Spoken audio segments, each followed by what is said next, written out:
Good evening and welcome to Trinity University here in San Antonio. And yes, we do have a game here tonight. Trinity University, 10-2, hosting DeSales. The Bulldogs coming in at 4-7. Joined by Ryan Figured here momentarily, and we will get to the conversation and the elephant in the room before too long. But hope to enjoy a 9-inning affair. Tigers needing 10 yesterday, getting a walk-off from Jack Wisniewski. His second home run of the day to defeat New Jersey City University. A score of 7-5. And quickly take a look at the starting lineup for the Tigers.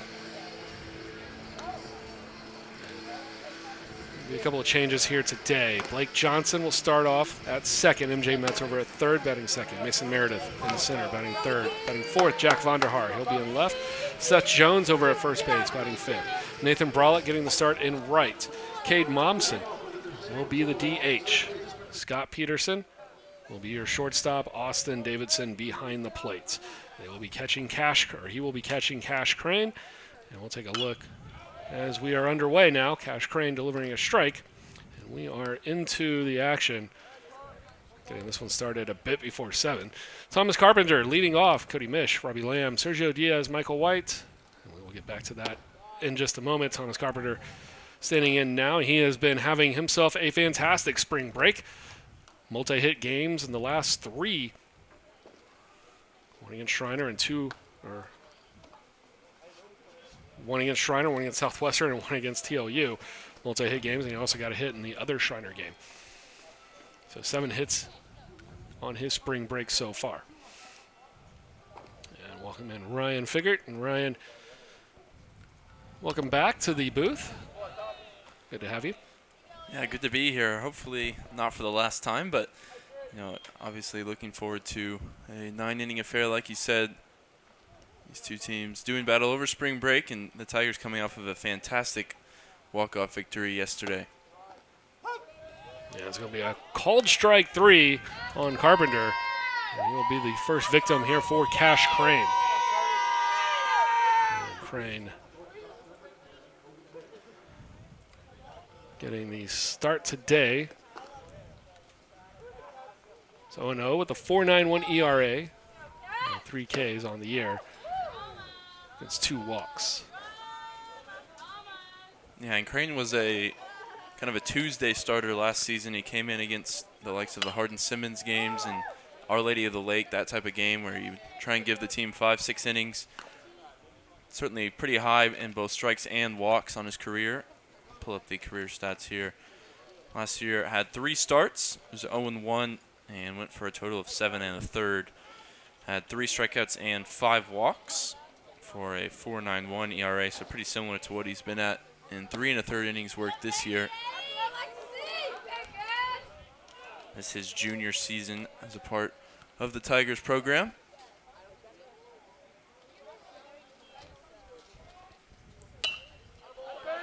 That one lifted into shallow left.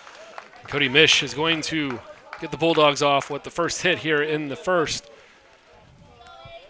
We'll take another look at it. Crane going down and away, and Mish just going after it. Poking it out into left. Little Texas Leaguer here on their spring break trip. They conclude it today. As we mentioned, a lot of things concluding around Trinity. The university announcing that they will be shifting to online classes beginning March 23rd. An extended spring break lasting until then. Amid the concerns for what is now being classified as a pandemic, the COVID-19, better known as the coronavirus. Athletic events will be canceled at the end of the 22nd, so starting the 23rd and later, all athletic events have been suspended and canceled. Affecting a lot of spring sports. softball, baseball, golf, track, and tennis.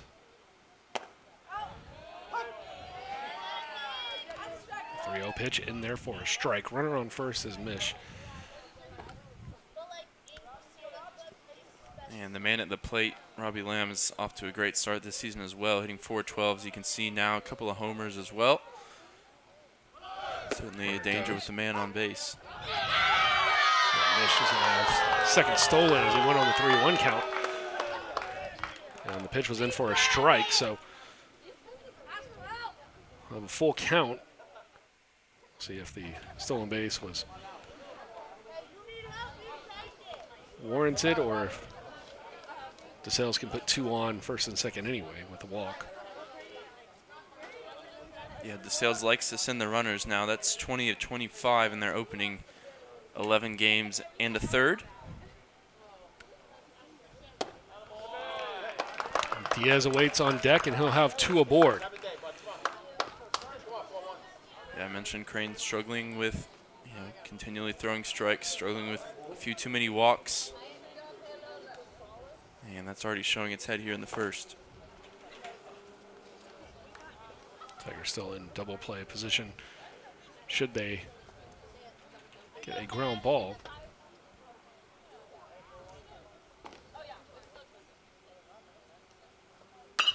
That one roped over through the left side into left field.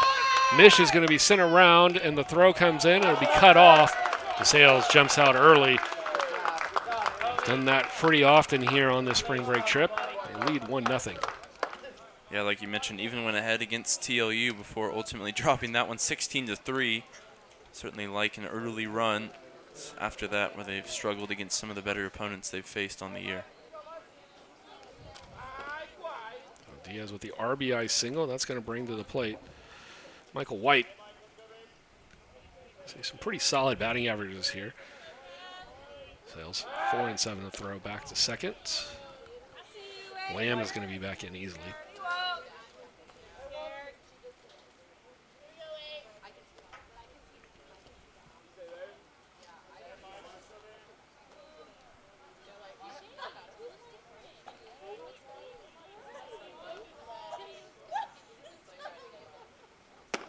Catching the outside corner is Crane.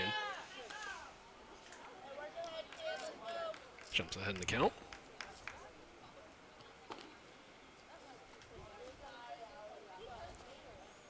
DeSales had Southwestern on the ropes until the Pirates were able to rally late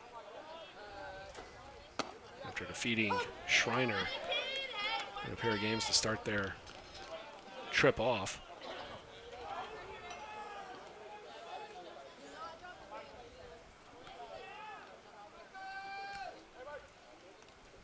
Yeah, the Bulldogs still yet to play a home game, and we'll see if they're even able to as the situation continues to progress. And that's going to be a caught foul tip for strike 3.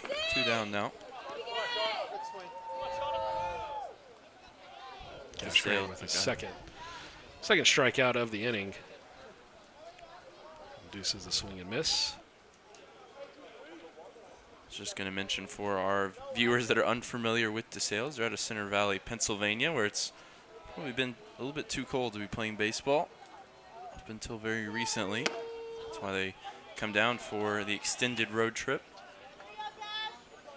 Yeah, typically, they won't get started till mid-March when they return, but unseasonably warm in the Northeast this year. Sean Hanzarek steps in with 2 down and 2 aboard.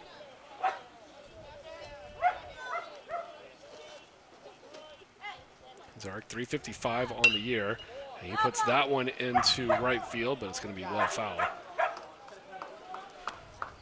Even the count at 1.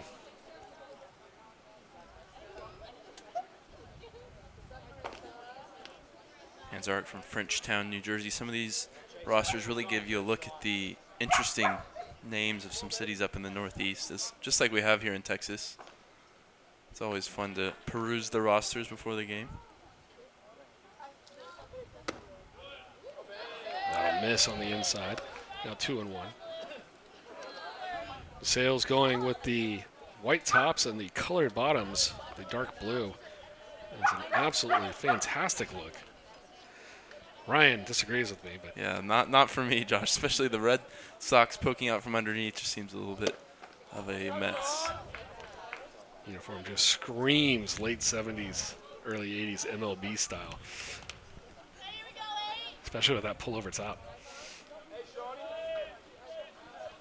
I think we just represent a change in eras then, Josh. Much prefer the Tigers look today. They've got the throwback stirrup socks coming back into style now, of course, but that one is absolutely smoked out foul for a full count. The Tigers going with their anthracites, the dark gray look, those maroon striped stirrups, absolutely fantastic.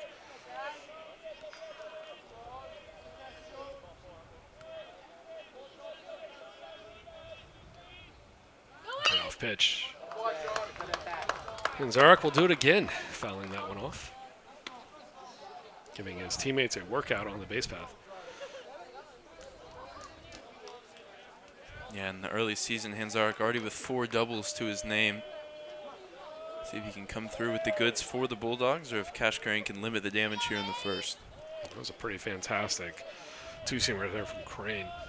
Hanzarek doing everything he could to stay on it. Now this one back up the middle. And it's going to be taken by Johnson. Fires over to Jones at first, who's wearing number 19 today. And he handles the out. DeSales strikes early. They scratch across a run here in the top of the first. As we'll get a look at the Hanzarek ground out. And that will be it for DeSales in the top half. Coming to the plate in the bottom half for the Tigers will be Johnson, Metz, and Meredith. We'll return in just a bit.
Yeah, welcome back. Get a look at the Tigers starting lineup here today. Johnson, Metz, Meredith, Vonderhaar, Jones, Brolick, Momsen, Peterson, Davidson. Tigers with that extra inning game having their fair share of injuries. Hoping to nurse those, although, as we've talked, it's really going to be a moot point. The season's going to come to an end here shortly. And whether it is tonight or whether it is in a few days, they're scheduled to play Centenary, Our Lady of the Lake, and Texas Lutheran in the coming days. That would all fall under the ability to still get your games in.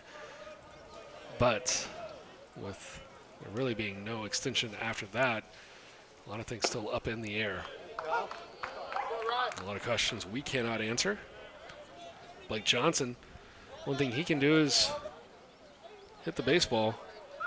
A couple of hits in the first game against New Jersey City, a double and a triple.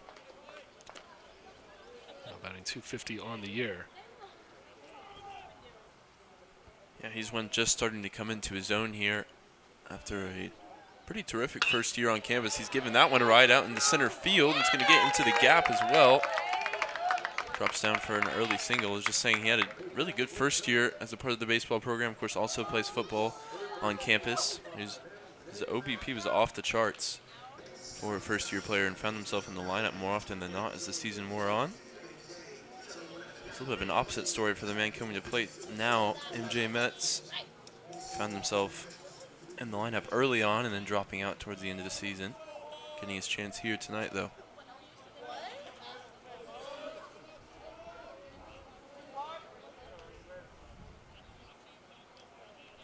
Reber, the pitcher here for DeSales, comes in 0-1, 5.68 ERA. Again, his fifth appearance, 5 Ks and 4 walks. Whip just above 2. He'll have to deal with Mets. Batting just 211. But Mets getting on base last night. And eventually scoring the game-winning run on the Wisniewski walk-off. And he will be aboard here. It's a fielding error over at third. We'll put the Tigers on first and second. And Thomas Carpenter getting some words of encouragement. They say it was going to be a fielding error. We'll wait the official scoring. I think there's been a delay here. Maybe they're mulling that one over. As we wait for that, Mason Meredith batting .360 on the year. Yeah, just to touch on the potential fielding error, DeSales has really struggled fielding the ball so far early in the season. Only had 2 of their 11 games without an error, and they've had a couple, including their last one out, where they had 4. As they've got Johnson caught in a rundown here. Johnson will be picked off, and a nice little spin move by Reber. That'll be the first out of the inning. We'll take another look at it. He was dancing, and then he just decides to go. A little tricky with the lefty, picking that leg straight up and down. As lefties mostly do. They get used to that over at runners on first base. Meredith will foul that one off.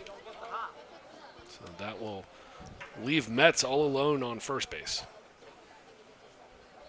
Yeah, and the onus is really on Mason Meredith in this game as one of the lone really experienced players in the lineup. Especially this season, he's got the most at-bats amongst the starting lineup for Coach Scannell to produce at the plate. And a chance here with 1 away and 1 runner on.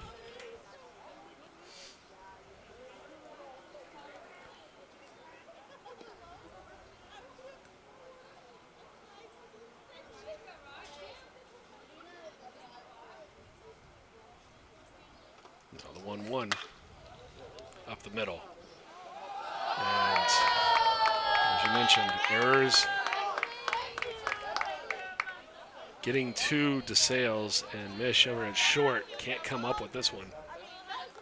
Yeah, well, we'll hear if they get the same encouragement on that one. That one looked like it could have been a double play ball and out of the inning. Instead, runner in scoring position now. Yeah, and if you're a Tiger fan, you're looking at that going, like, not another double play. They hit into a few of them yesterday. They will have 2 aboard with the second error of the inning. That'll bring up Jack Vonderhaar, batting .386, 11 RBI, 14 runs. You look down the starting lineup. Vonderhaar gives it a ride into the gap, and it is going to be off the wall. Mets should be around to score, chasing right after him, and sliding in safely is going to be Meredith, and the Tigers have taken the lead 2-1. Yeah, terrific production for Vonderhaar once again at the plate. It'd be very interesting to see the call at home plate and see if Meredith did in fact get in time. Doesn't matter now though. The umpire gives the safe call, and the Tigers have the lead. See Vonderhaar, he was out there playing a little home run derby early on, and that ball just left way too high for a guy like Vonderhaar, who loves to swing up. Has a fantastic left-handed stroke. Hits that one off the base of the wall. Yesterday, he hit one just below the yellow line out in right field. And you see the throw coming in. It was a fantastic throw, and then not being able to put down the tag in time was going to be Hanzarek. That's going to bring up Seth Jones.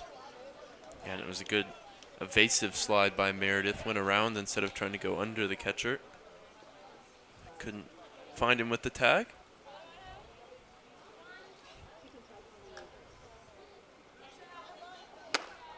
Jones swings through that. He's down 0-2.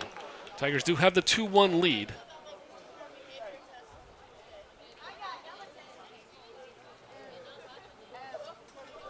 both of the runners that came around to score reaching on errors. So already no earned runs for Trinity, and despite that, they have the lead. So our score bug tied into the stats system, and every now and then that takes just a moment to update. And that'll refresh here before the inning is out. 2 RBI double. Jack Vonderhaar's put the Tigers up top early, and I was looking at a bunch of the regular Tiger starters numbers in the first 12 games of the year, and now this being the 13th. Some of the numbers that you saw up and down the lineup on RBI and runs scored were just gaudy. Seemed like the entire lineup had about 10 RBI and 10 runs scored, plus or minus 1 or 2, all up and down the order. And that, I mean, if you've got 9 guys batting that all have similar stats, you're looking at some very impressive numbers throughout the year. A team that's averaging nearly 10 runs a game. Yeah, and Vonderhaar will be one of those that will be most sad to see the season end if it does. He's absolutely been killing it this year after kind of a hit or miss season in his sophomore campaign. He's been one of the hottest Tiger bats, and he's hitting cleanup today for a reason as Jones gets the walk. It's going to be a walk now for Seth Jones, as you mentioned. That's going to bring Nathan Brolick to the plate. We haven't seen a whole lot out of Nathan Brolick this year.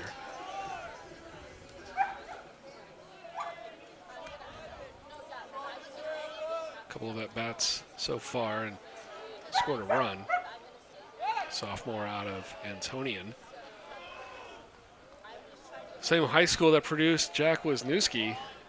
Wisniewski with the heroics late into the afternoon yesterday. A home run in the 9th and a home run in the 10th to walk us off.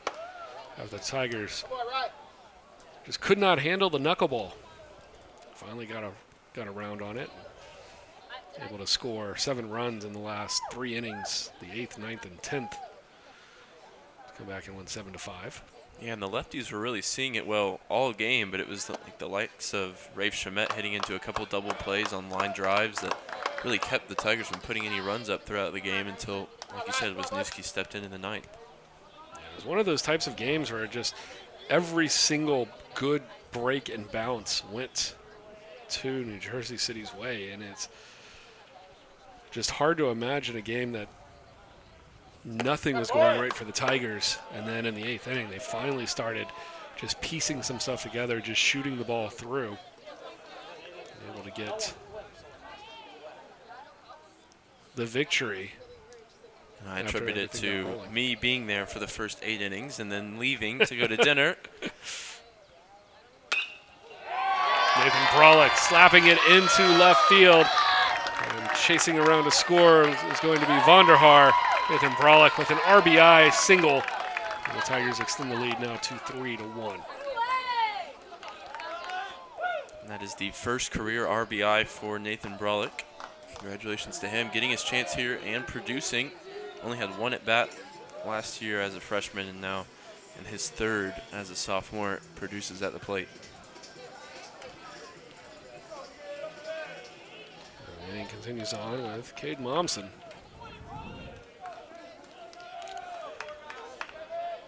Momsen getting some time behind the dish already earlier this week.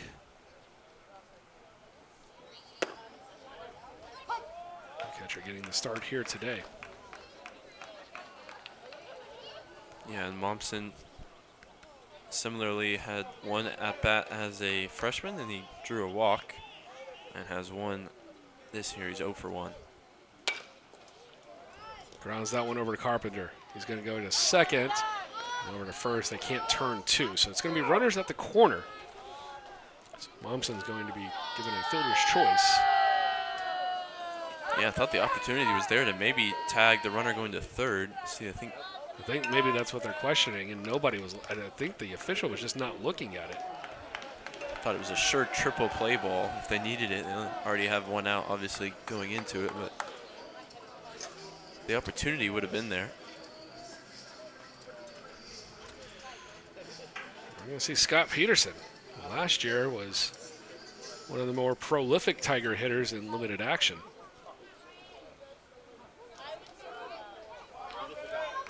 This year looking for a chance.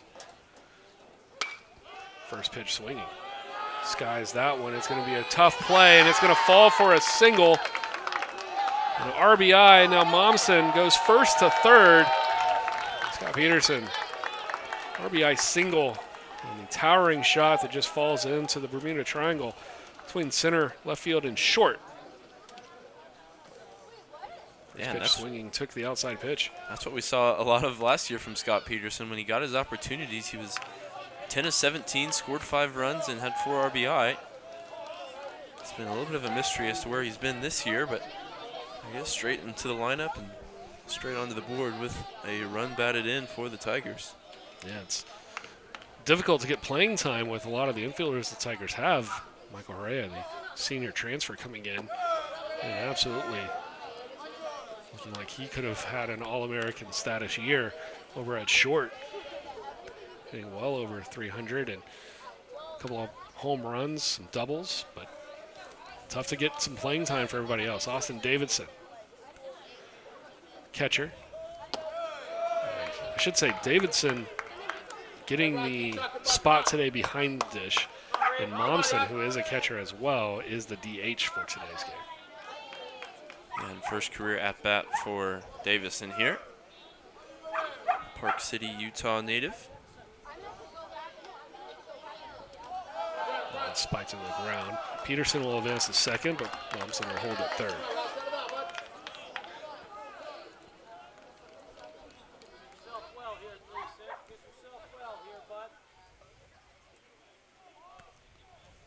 The 36-on-36 matchup here.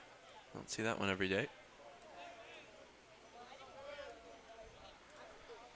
Back to the top of the order after this.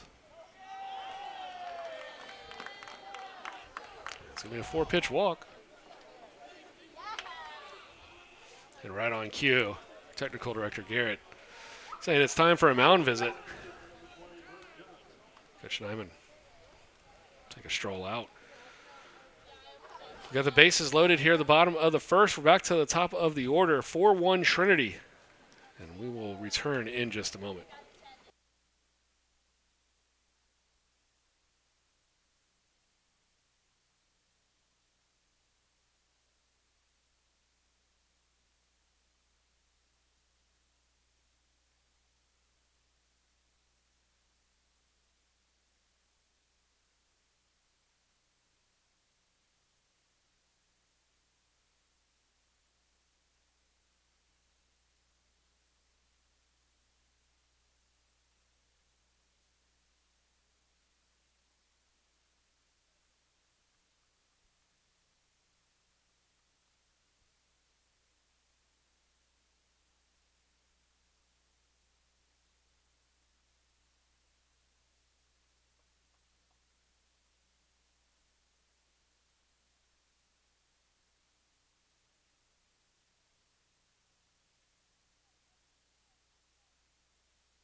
Reber to stay in. They didn't have anybody up, so stay.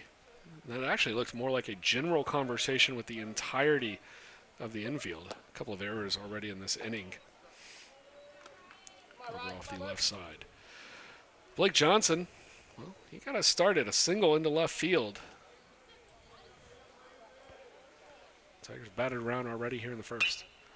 He's going to sky that one and should be playable. It's going to be Mish just on the edge of the grass. Tigers put 10 to the plate. They score 4 and leave the bases loaded. There were 2 errors in the inning, 4 hits for Trinity, and we will be back in just a bit.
Welcome back. See the updated numbers now after the first inning for Cash Crane. Come on, Dale. Come on, buddy. And stepping in will be Dylan Drew, batting 238 on the year.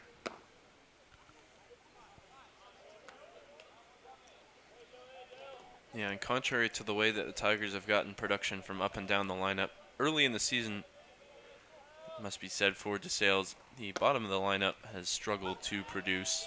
It's been their first 4 or 5 batters that have carried them offensively.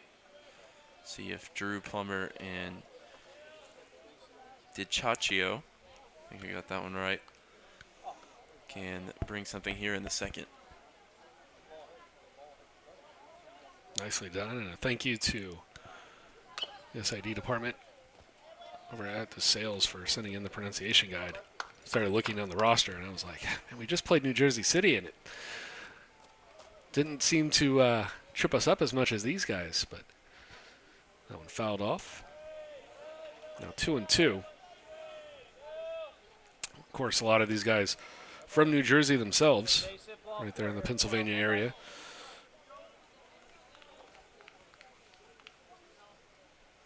Yeah, I believe they play with a couple of New Jersey teams in the MAC Freedom Conference. Chopped over.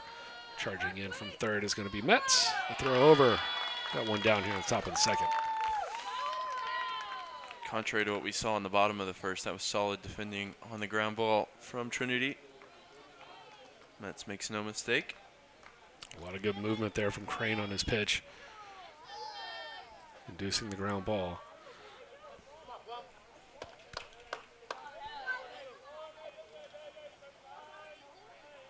Evan Plummer stepping in. 6 runs on the year. I'll take for strike one.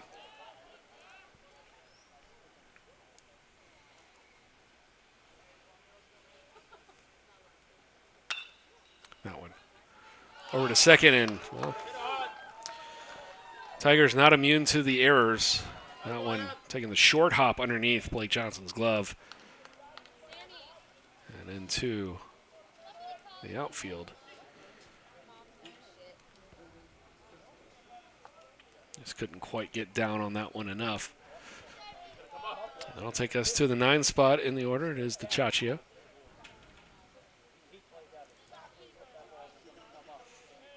Brandon hitting .333 on the year, 2 RBI, 5 runs scored. Yeah, in limited action, he's been good. He's only started now 4 games for the Bulldogs, but looking to make his impression here. Just try and turn the order over. Chopper right back to Crane. He's going to go to second. They get the out there. Peterson over to Jones. Tigers turn the double play. That's one way to erase the error. And that'll do it for the top half of the second. So 1.5 played. Crane fielding the position nicely. Helped out by Peterson on their retrieval. And then just beating Chaccio over to first. We'll be back for the bottom half of the second here in just a minute.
Bottom half of the second, MJ Metz standing back in there. He is 0 for 1, reaching on an error his first time up. Average hitting the Mendoza line now. 2 RBI and 5 runs scored, though. He is a guy, though, that once he gets it going, he's a streaky hitter. He will give you really solid at-bats and a good stretch. That one skied out into right field for the first out. 1 pitch and 1 down. Yeah, and the Bulldogs fans holding their breath there as the right fielder made a little bit of a tough work of it. Plummer eventually brings it in, but it looked like he maybe lost the ball for a second.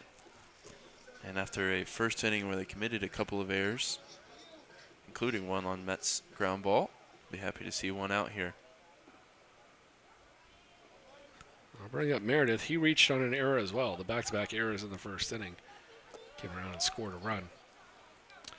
Along with Metz, as he was chasing right after him. Sliding in on the tag, sliding around it. That plated the first 2 for the Tigers. That one skied into left field. Drifting over is going to be Drew. Camps out and has the catch. So 3 pitches now and 2 down. And Meredith just getting underneath it. Yeah, Reber realized he couldn't get any help from his infield, so now he's sent a couple of fly balls out to the outfield who have done their job so far. It could have been a 1-2-3 inning, potentially.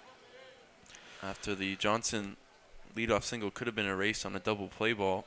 And instead, the Tigers went for 4 after the errors.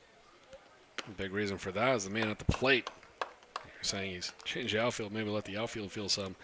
Might want to reconsider that approach with Vanderhaar coming up. He has absolutely just been all over things. And if the fence over in right field was about 3 feet shorter, he would have probably 4 or 5 home runs already this year. He's absolutely tattooed some off of that wall, including his double back an inning ago. Yeah, and as a unofficial baseball strategist, I think my approach would be to put 4 balls in the right-handed batter's box, the way he's been hitting the ball. Well, nobody on. Reber is just going to go right after him. He's ahead in the count, 1-2. Taking a little off this pitch. Inducing the swing and the... We'll give Vanderhaar the benefit of the doubt and say he tipped it. That's why it went off of Hanzarski's glove. Called strike 3. The delayed call by the umpire. And that'll do it for us in the second. A 1-2-3 inning for Reber. And we'll be back for the third in just a bit.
Welcome back, already to the top of the third.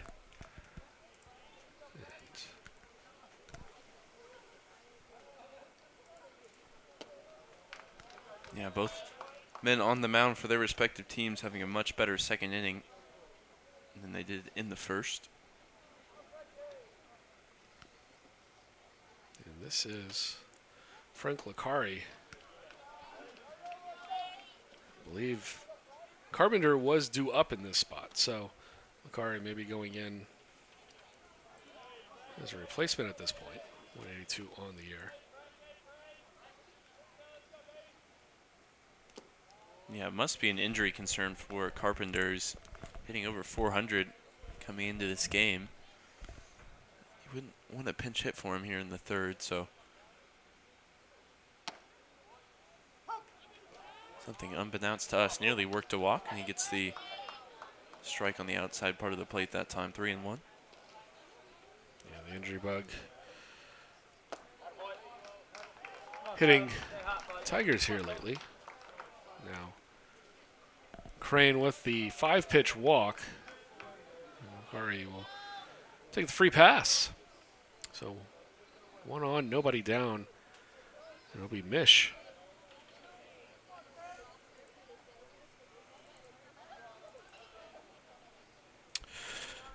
Mish with a single into left field in his first plate appearance.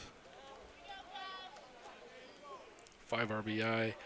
And now 8 runs as he came across. Put up the 1 for DeSales.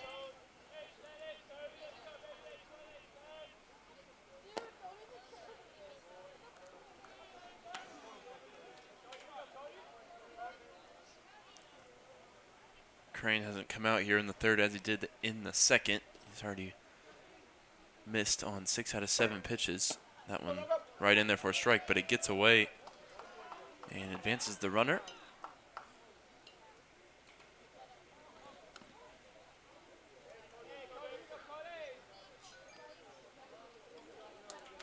So much movement on the two-seam fastball from Crane, dropping even lower than Davison expected behind the plate. Fakari at second. Davison making the stab there. It's going to be a 4-pitch walk. Yeah, So- and if I had to guess, I'd expect Crane to have a pretty long leash here in this one. So concerns about who's available injury-wise in the bullpen. As I say that, maybe. I was holding my breath there. I won't lie. I don't know. Is it a good sign when the pitching coach just walks out there and for the first 5 to 10 seconds just doesn't say a single word, just looking at the pitcher? I think Crane knows what he needs to do. It's just back-to-back walks. And we have talked about he's got a lot of movement on his two-seamer, and the slider's looking pretty nice tonight as well. And I feel like he came out here in the top of the third. He's just overthrowing just a touch. The last inning, like everything just looked like, oh, maybe you found your Saturday starter for the weekend. But right now he looks like he's maybe just overthrowing everything just a touch. Yeah, and that inconsistency is what's kept him out of a regular rotation for Trinity over the past couple of seasons. The talent has always been there. Part of the reason why he's on this team. Just stringing innings together has been the difficulty. Robbie Lamb stands in. He took a walk. Now trying to sacrifice himself with 2 on and nobody down. Yeah, the unselfish play for the guy hitting over 400 with 9 runs batted in and a couple of homers.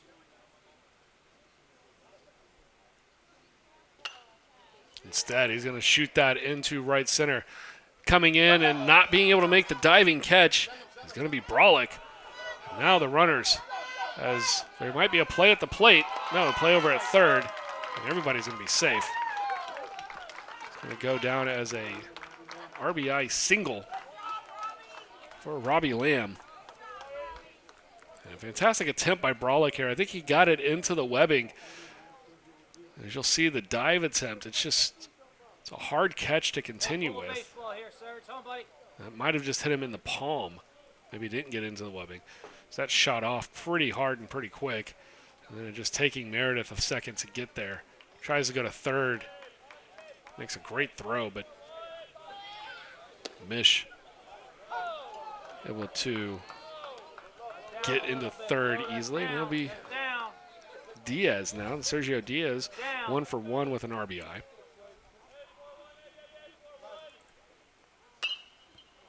But Diaz is going to lift it here. He might get a sac fly. See if it's deep enough. Peterson's going to drift back, shallow left. He's got the catch. So Diaz will be 1 for 2.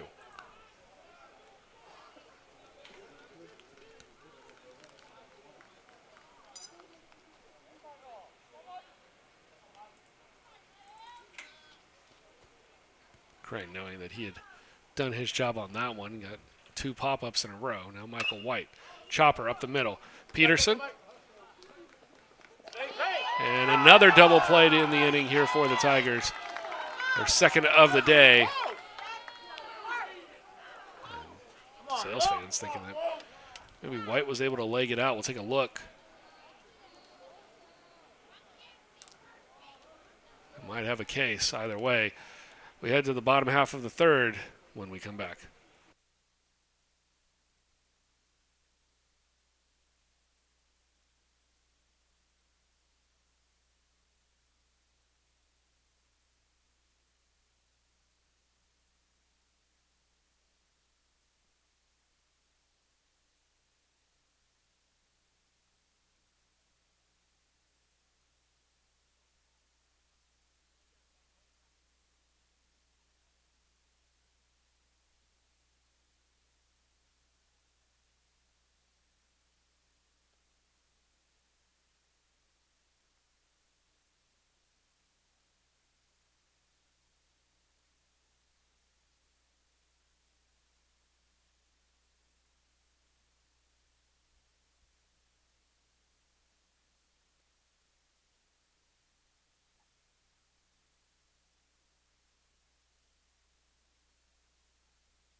Bottom half of the third inning in for the Tigers. Jones, Brolick, and Momsen due up.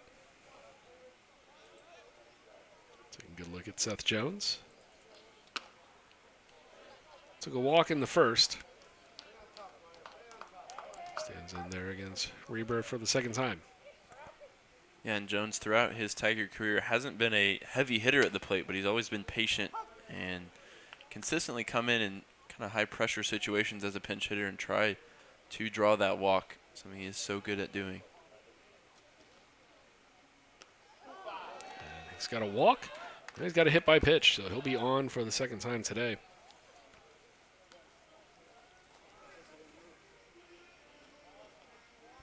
And taking another look at it.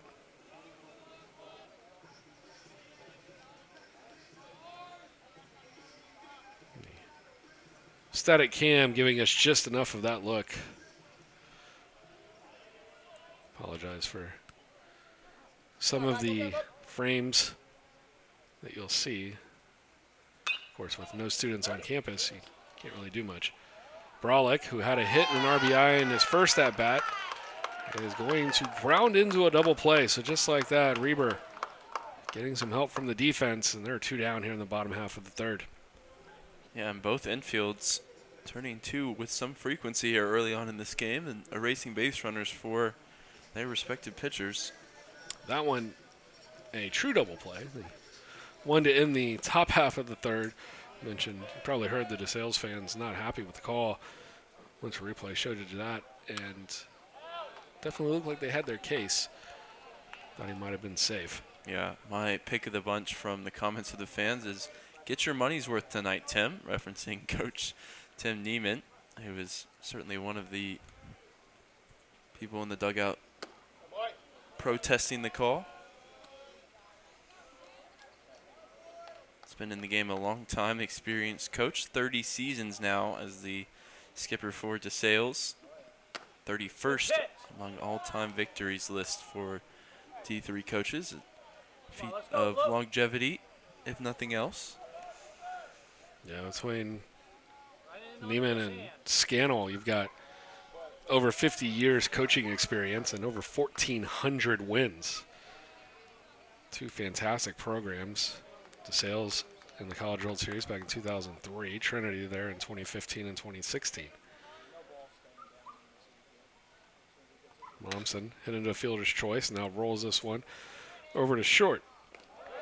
Taking it's going to be Mish. We'll throw over to Diaz. Not a typical 1-2-3 inning, but Reber will face the minimum. And we head to the fourth. We'll be back in just a bit.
So Cash Crane departs after 3 frames, giving up the 2 earned runs for DeSales, and replacing him is Brandon Hance, the senior out of Tucson, Arizona,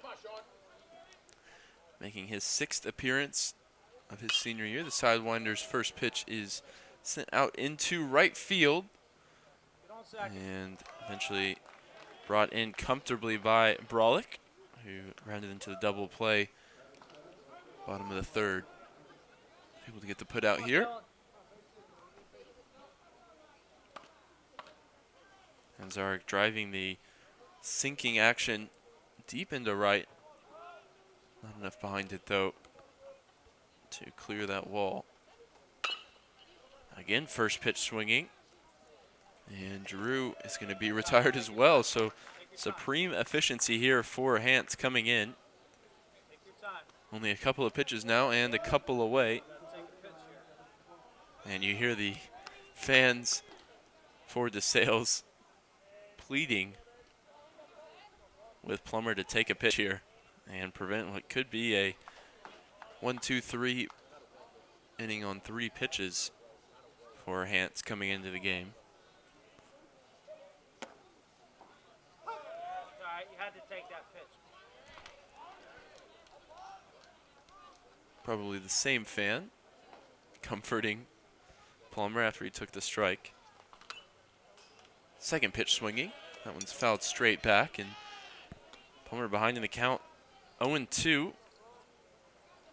So we look to set a record for fastest half inning, at least this season.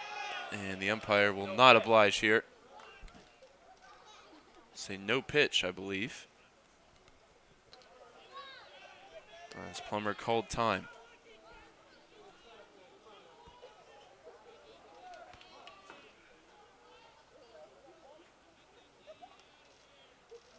The 1-2 from Hance is going to be strike 3, so Hance retires the side on 6 pitches.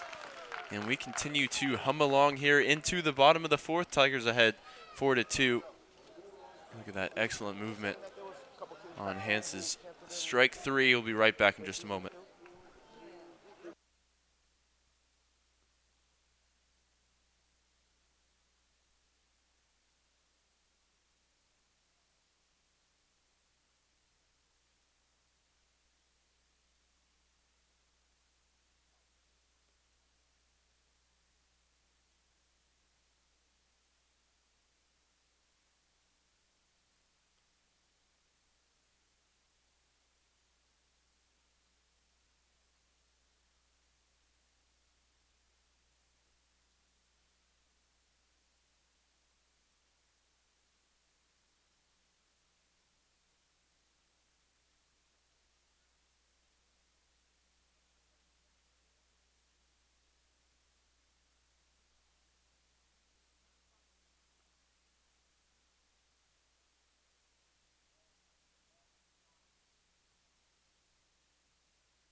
Peterson will lead off for Trinity and continues the trend of first pitch swinging from the top half of the fourth, in which DeSales went down on 6 pitches total.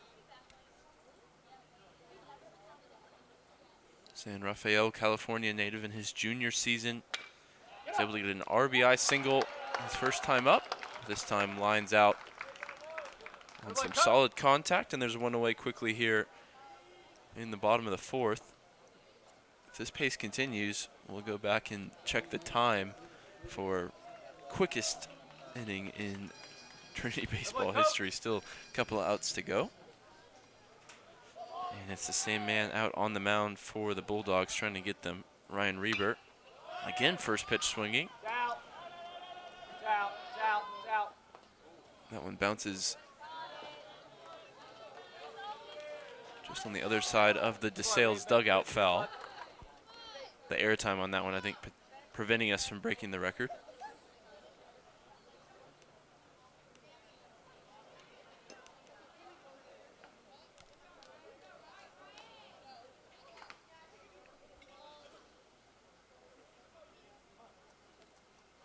Davison walked his first time up. Good pitch. Where's that at? To answer the DeSales fans' question. It was a little bit high for ball one. Glad to be joined by him for co-commentary, though. As you see Josh out there working on the camera, trying to provide you with the best view of the game tonight. Game in which the Tigers lead 4-2 after a very productive and almost opportunistic first inning in which they capitalized on some fielding errors from the Bulldogs to plate 4.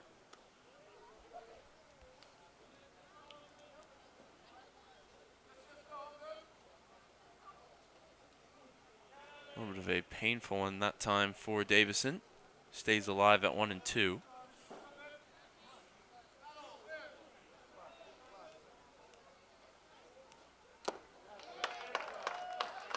Won't stay alive on that one, though. The foul pitch comfortably into the glove of Hanzarek for the second out here in the bottom of the fourth.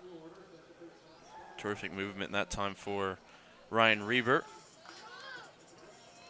whose ERA only continues to improve. All 4 of the runs that Trinity have in this one are unearned. That's his second strikeout of the evening. And back to the top of the Tiger order with Blake Johnson, who evades that pitch. That was well inside. All right, home, buddy. You see some familiar faces back in the Tiger dugout. Unavailable today on the back-to-back. Quite a few injuries in the Trinity camp. It's given some different faces opportunities in the lineup for Coach Scannell, so far producing through 4 innings. As Johnson fouls that one off, leading off today for the first time this season. He bounced between the 9 and the 1 spot in the order last year. Switching off with Jack Wisniewski, who was the hero yesterday, not in the lineup today. Takes ball 3 there, making Reber work to end this inning. Don't start pinching now. Come on, Blue. And he gets a pop-up here in foul territory, and it's going to be brought in by Hanzik, and that will end what was a very quick 4th inning. No runs for either team as both sides go 1-2-3. We'll be right back with you for the 5th. You're watching the Tiger Network.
We are back underway here for the top of the 5th. As Hans continues to work after an extremely efficient top of the 4th, in which he only threw, I believe, 5 official pitches. One that was determined to not count. And he's right back at it here. Ahead in the count against DeCaccio, 0-2. Way to fight it off. DeCaccio just able to foul that one off to stay alive. So far, the Bulldogs have had no answer for the sidewinding senior on the mound for Trinity. Stands at 6'4", 205. And stoops much lower than that to deliver. And the check swing is just going to drop into left field. And the way that the season has started for DeCaccio, he'll take it. Certainly didn't mean it.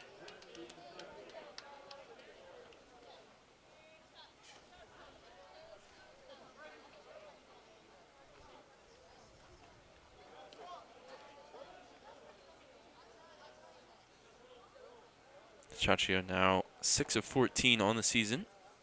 Excuse me, 5 of 14.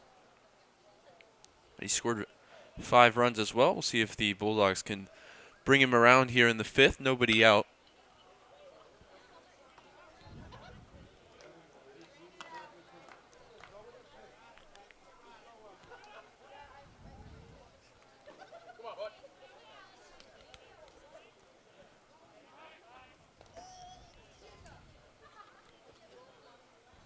Hans checks on the runner at first as we bring Josh back in after some quick adjustments on the camera side of things. Doing it all here for us at the Tiger Network. Yeah, we knew we were going to be short-staffed during spring break. Fortunate your internship kept you here in town. Congratulations, by the way. Well, thanks. Well, hopefully it's still sticking around. Yeah, hopefully there's enough professional soccer that you get some great experience out of it. And that one absolutely roped into left field, falling right in front of Vonderhaar. I have to say, Hans was doing better when you weren't in the room, though, Josh. We'll see how this goes, and so we can get competing donations here for whether I should go or whether I should stay. DeSales fans can make their voices heard. Yeah, all donations accepted into the Ryan Has to Find New Housing Fund. That is obviously going to be a topic of concern for students as they are returning back to campus. As Cody Mish stands in 1 for 1, walk, and a single back in his first at-bat. From Shelly-Kill Valley. Well done, smoothly done. It's going to stay far away from that hometown. Doesn't sound the most inviting place, does it? Shelly-Kill Valley. Up there with Death Valley in terms of most threatening valley names. It's hard to compete with Death Valley, though. I mean, just from the sound of it, it's like, oh, where do you want to go? Let's go to Death Valley. No. Doesn't sound like a great idea. Hans not getting able to throw that pitch. Yeah, for those that have not heard, that are tuning in, I'm sure most of the parents will have already been informed, either through email or through their children attending Trinity, but extended spring break next week for the whole entire week. Students that live on campus are going to need to look into making arrangements to clean out their room. And then online classes will begin March 23rd. And I'm sure next week's going to be a crazy time for faculty and staff, as well as trying to see what it's going to take to actually do online classes. There are some types of classes that obviously require a great bit of interaction. And so, yeah, shout out to my theater professor, Nathan Stith. Gonna have to get creative. yeah. That one's chopped up in the air. Left center, upper of your screen, on the right-hand side. Meredith charging in, making the out. You know, we might have a lot of TikTok superstars from the theater department sending in their assignments. Couldn't be me, Josh. Couldn't be me. I'll take the F.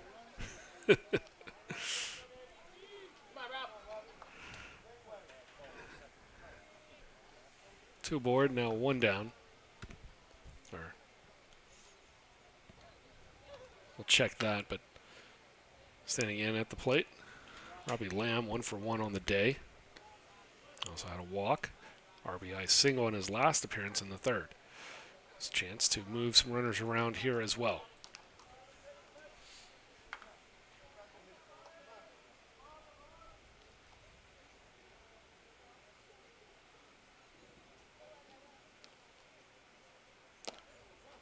Hands missing inside now, 1-1.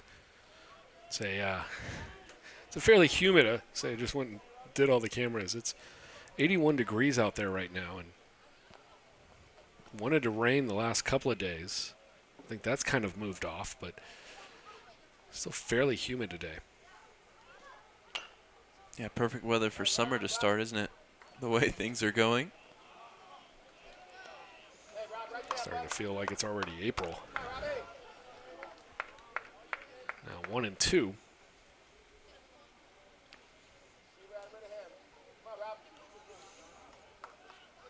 So you're trying to keep up with campus news, local news, national sports news today has just been a absolute chore. Don't even know where to begin on some of it. International news, obviously, just absolutely crazy as well. Great movement from Hance.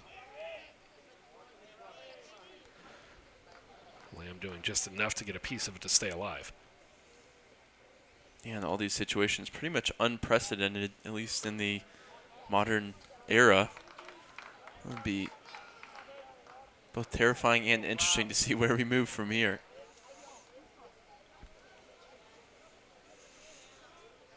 And if you have questions, Trinity.edu, place to find some answers. I'm sure a lot of people will have questions as Lamb down on strikes.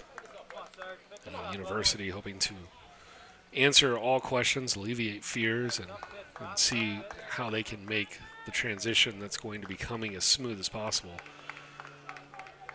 As we transition from Lamb to Diaz, with 2 down. And Brandon Hance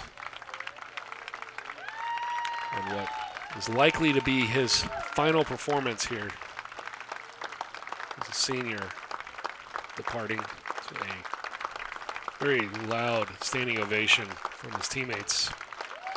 And that's the other part of the issue that we really haven't touched on just yet.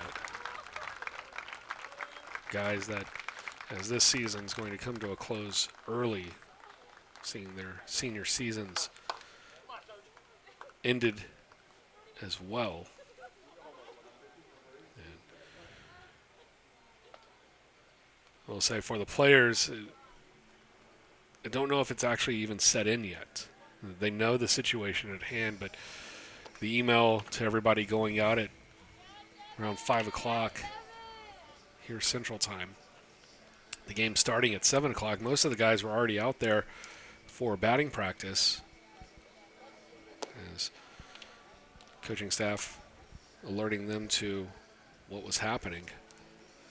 Yeah, and if it hadn't said him before, it certainly does now, as Hance is congratulated on a terrific career by everybody over in the dugout.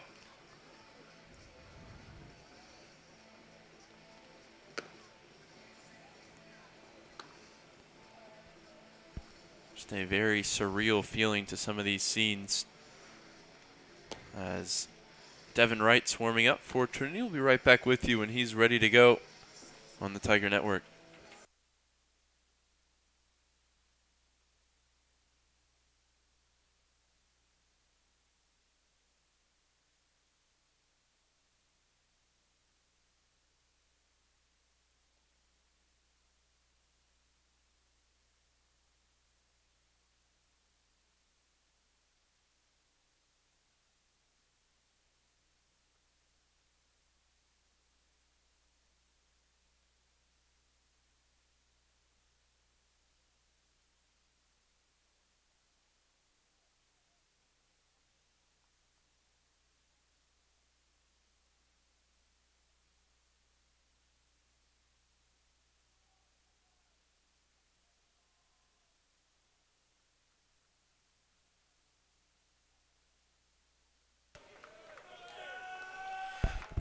Devin Wright on. Third time this season. Senior out of Redlands, California. Stands in there against Diaz.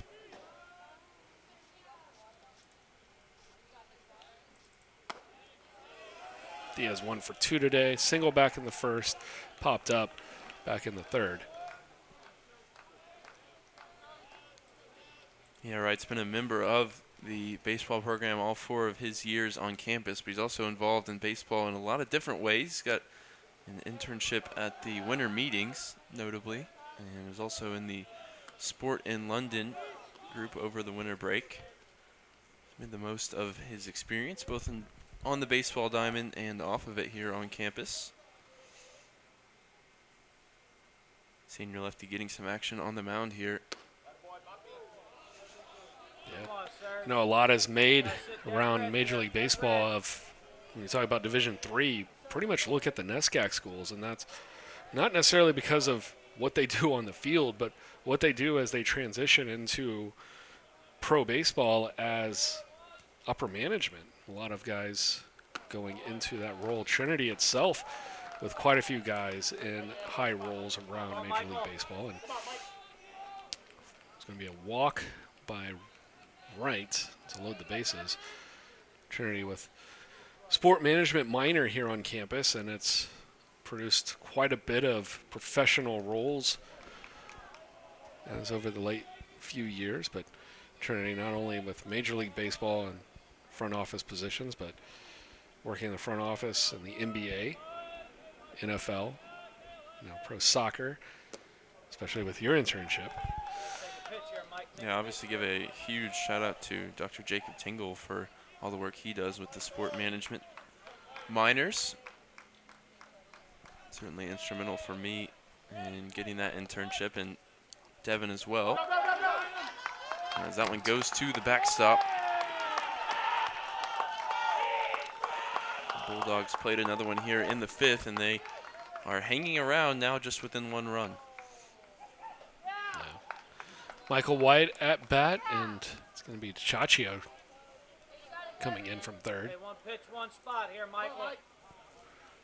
And everybody moving up on the play as well. So White, so the bases loaded. Now runners at second and third. It's 4-3 Trinity.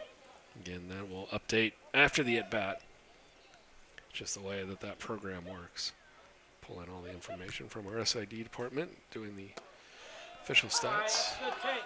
Yeah, that was a lot better that time from Wright, getting the movement on the off-speed pitch, but finding the outside corner as well.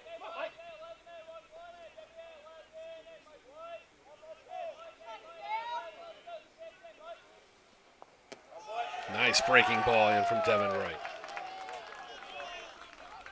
So fantastic pitch. That counts now 2-2. 2 down, runners at second and third. 1 already in, making 4-3. Top of the 5th here in San Antonio. And Wright against White. Breaking ball misses, full count. First base open.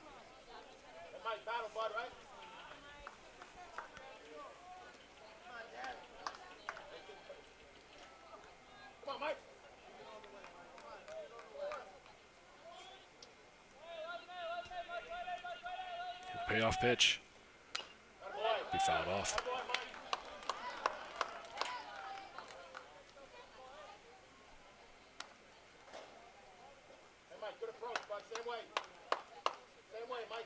Go with the pitch here, Mike. Go with the pitch here, buddy. Good breaking ball there from Devin Wright. And a nice job by Michael White. Get a piece of it. Your box, your box. This matchup really testing my tongue right now.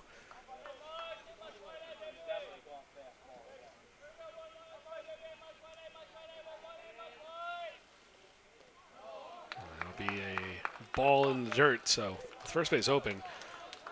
No real change here. No change. Bases loaded. You'll see that 4-3 come up on the board momentarily, and Sean Hanzarek, the catcher, step up with the bases loaded. He's 0 for 2 today. Ground out and a fly out.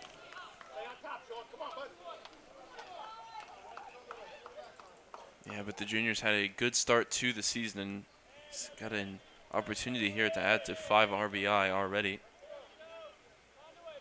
The base is loaded and he's seen now what Wright has been offering up, a lot of breaking balls. Now against the lefty, we'll see if he changes approach. Went with the fastball that time, misses outside.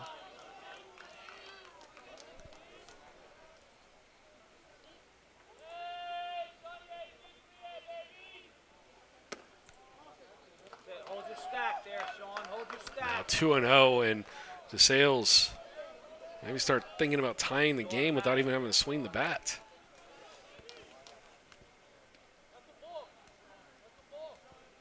Yeah, and the extremely quick 1-2-3, 1-2-3 fourth inning is well in the rearview mirror now. Big swing and a miss that time for Wright. There's that breaking ball going back to what he trusts. He's throwing it very well today. Yeah, when it finds the zone, it's hard not to swing, and it's even harder to make contact with that kind of movement. Let's see. That one, Hanzarek is going to lift, but right at Meredith. And pass ball or a wild pitch is going to allow 1 run to score. And Wright will get the Tigers out of the jam. They still lead 4-3 as we head to the bottom half of the 5th. And when we return, it'll be Metz, Meredith, and Vonderhaar due up.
Bottom half of the 5th, leading us off for the Tigers, going to be MJ Metz.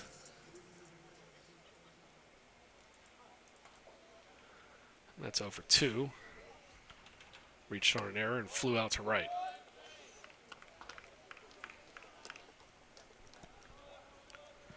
Reber still in there. Done pretty well today. Yeah, after the rough first inning, which a lot of it really wasn't even down to him. It was the fielding. He's really got it on track. Has not allowed an earned run yet. All 4 that were put across in the first inning, unearned.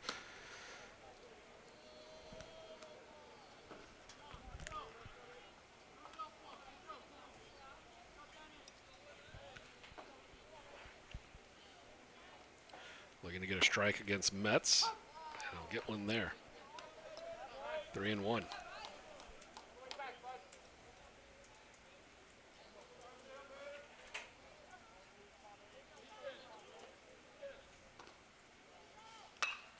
Metz onto the ground, into the left side.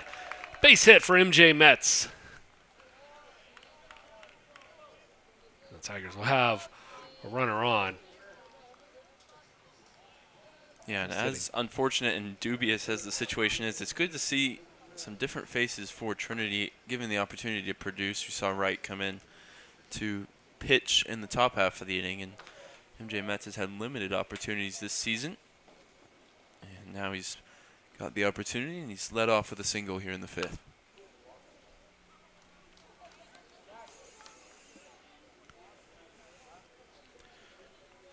Mason Meredith reached on an error, flew out to left field. He's 0 for 2. Throw back over, Metz. A little sidestep back in. Again, for those that haven't heard, Trinity's spring's athletics season is going to come to an end the end of March 22nd. The decision made in relation to COVID-19, the coronavirus concerns on university campuses, and Metz is going to depart for a pinch runner, and he'll get a round of applause. The pinch runner.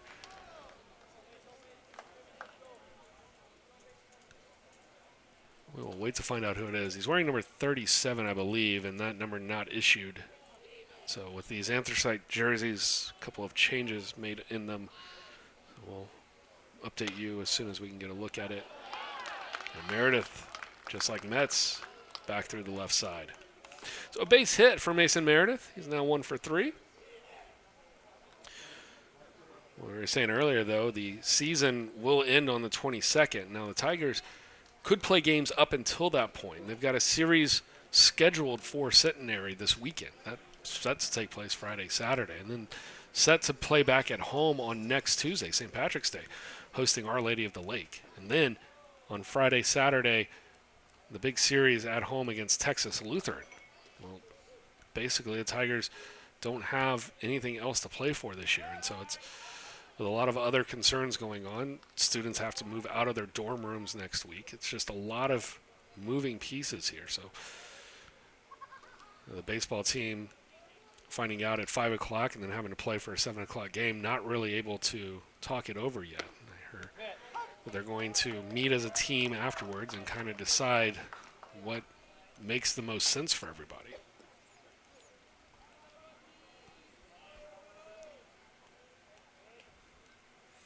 Going through the roster here, Josh, trying to figure out who's standing on second base. I want to say it's DeFazio. I could be wrong. I caught a brief look at him. See him on your screen there.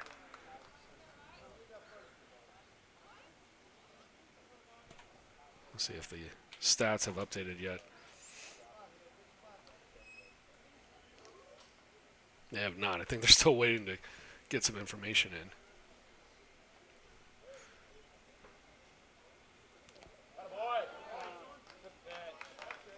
Into the dirt. And Vonderhaar down on strikes once again. Reber. Great location on that one. Hey, good job, kiddo. And that's going to be it for him today.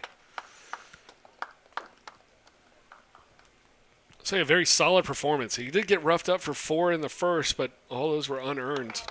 Hey, Ryan, very nice job. And the lefty getting the applause from the fans traveling with DeSales, and Good job, Ryan. you hear the round of applause, and I think well earned. Heat out there, young Went man. 4 and a third, and he's got 2 on here against him now. He'll be responsible for. We've got the pitching change. We'll bring you that information. And see if we can get you information on who's on second when we return.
Will Manley will be your pitcher. It is DeFazio standing at second. And Seth Jones wearing 19 today. If you couldn't be any more confused, well, welcome to what we're seeing. That's just the environment that we're living in right now. Seth Jones still looking for an official at bat. He walked and got hit. And DeFazio wearing number 37 for the Tigers. I believe it's still Meredith over at first. They're getting information that flights out of Europe, except through the UK, have now been canceled for the next 30 days. Just everything, just like I said earlier, it's impossible to keep up. We've had an NBA game canceled tonight, as fans were already in attendance for it. The Warriors have said, we're just not going to allow fans in, joining most of Europe in their professional soccer leagues. Juventus with a player coming down with it. Yeah, and the German second tier as well, Hanover. Mbappe, a notable name that was tested. Thankfully for him, he's come back negative and played today. The Jazz with 2 players in that game that was canceled sent to the hospital to be tested. When something starts to affect sports, it's like almost surreal. You just see these guys as invincible, especially at the top level, and susceptible to this outbreak. It's really just thrown a wrench in the machine. And Manley's going to walk Jones. So Jones still looking for an official at bat. He's got on-base percentage skyrocketing right now as he's reached first, 2 walks and a hit by pitch. I'll take us down to Brolick. Brolick had a RBI single and then grounded into a double play. Yeah, the NCAA Division I men's and women's basketball tournaments announced today that they're going to be played in front of empty stadiums. I'll tell you, watching some of these big European soccer matches in these stadiums that are 80,000 strong it's going to be another bobbled ground ball. It's going to be another RBI for Brolick as he'll be retired at first. But he moves everybody over, and the Tigers extend the lead to 5-3. Yeah, but seeing some of these massive games being played in front of empty stadiums is just surreal. And it's only going to continue to get weirder from here, I think. Yeah, we've seen it before for strange circumstances. Notably, the White Sox played the Orioles in front of an empty crowd. Nathaniel Preet will step in. Junior from here in San Antonio, just about 2 miles away. Played his high school ball for Alamo Heights. High school teammate of James Natoli, who you see just off his shoulder.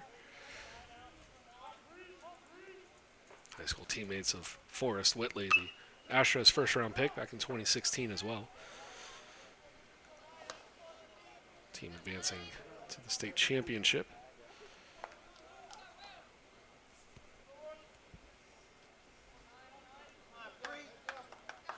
Yeah, it's just, especially with the pace that everything seems to be changing all over the sports world. It's unprecedented, to say the least.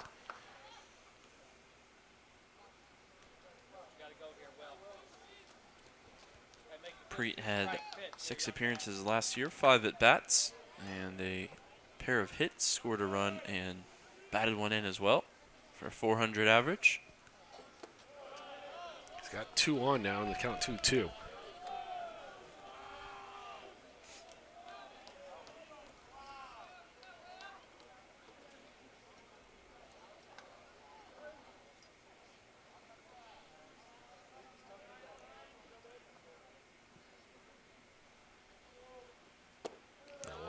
Runs to a full count. There are 2 down, runners at second and third. Run is in. It's 5-3 Trinity.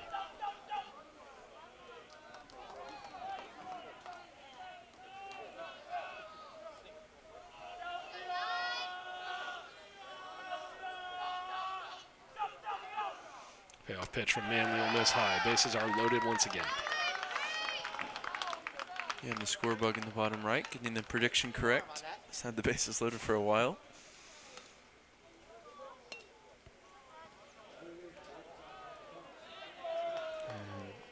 Peterson's been moved around here in the lineup. Now going to take the 8 spot.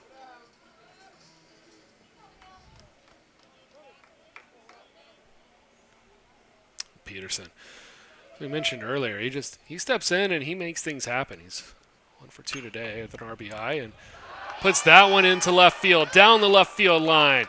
That'll plate 1. It's going to be a double. And now on the throw, another is going to come around. 3 will score. It's 8-3 Tigers. And Peterson will stand on third with a 2 RBI double. The Tigers have blown things open here in the 5th. Yeah, and he's the baseball equivalent of a super sub, really, when he's come in. He's brought the energy, he's brought the runs, and really up next for him as a senior next season is going to be playing consistently. Over the last 2 years, he's probably been the Tigers' best hitter in the opportunities that he's got. And as we've been talking here for the last 5 minutes, breaking news, the NBA has suspended their season. We got Mavs and Nuggets going on currently, and they're basically playing a game for no reason at this point. You know, all that means for me as a Mavs fan is no more blown fourth quarter leads and another year to work out the kinks. Well, and right on cue, too. Every broadcast that we've had this season, Ryan has been here through women's basketball, soccer, now into the baseball season. As a Mavs fan, he tries to sit down and enjoy a game or two, and their schedule lining up almost perfectly with Trinity's athletic schedule, missing the vast majority of the season. So basically no difference for me is what we determined. Yeah, I was going to say, like, you just thought you might be able to watch the Mavs games, and nope, not anymore. So the 2 RBI double by Peterson, and then the run coming across on the throw is going to leave us with a runner on third and 2 down. And Davison 0 for 1 today, walk and struck out looking.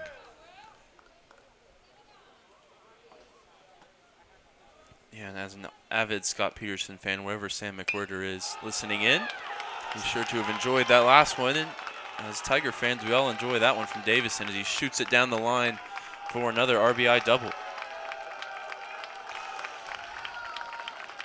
Weston Davison now 1 for 2 on the day.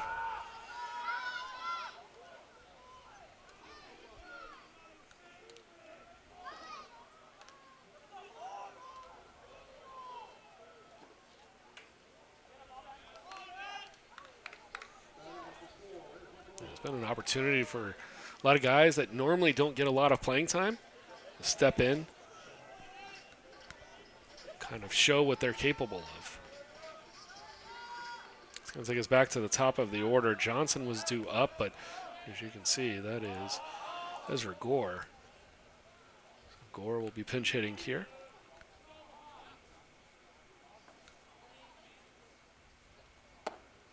First pitch will be a strike as Gore offers.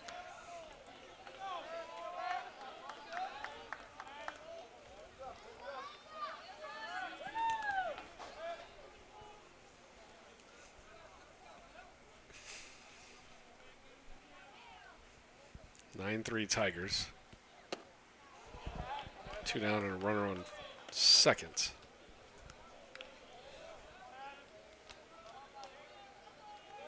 there, Will.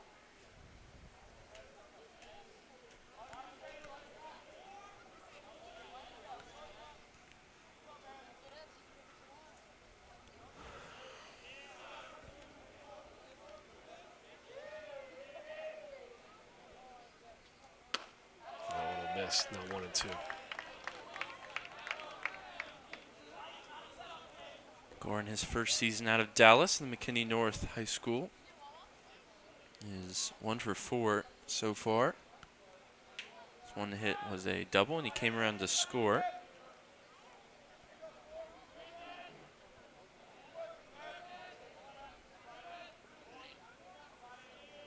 Maybe a check back over. Now they're going to pitch. Gore sends this one into left field. Does it stay fair?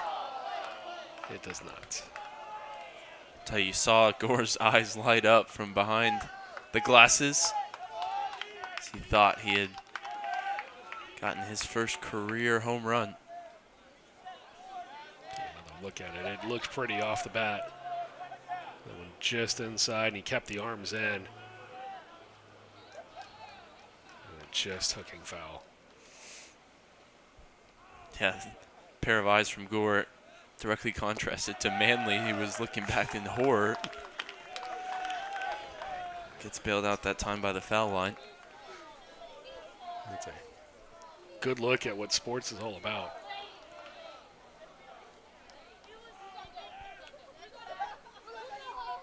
Now the 2-2. Swing and a miss, and Manley's going to have the look of relief as he gets out of the inning. The damage done, though, the Tigers able to put across 5. They extend the lead now, 9-3. We'll be back for the 6th in just a bit.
Welcome back. It'll be Brian Cardone on the mound, but before we get there, take a look at the guy to the left of the pitcher.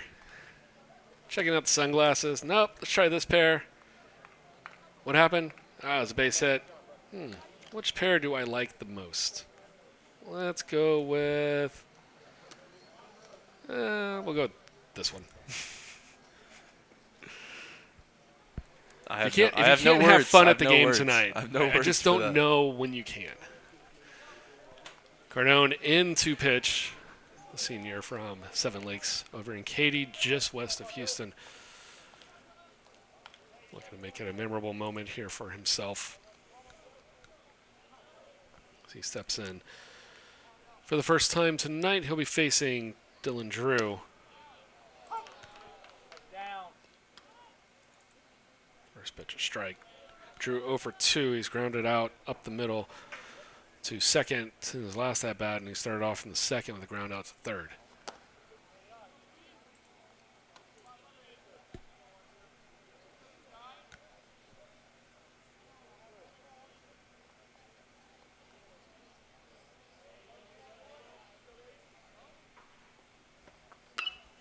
That one lays foul. 1-2.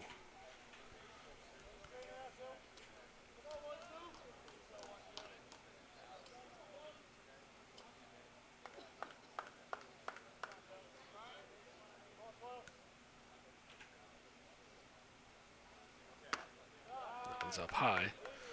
Evens the count at 2.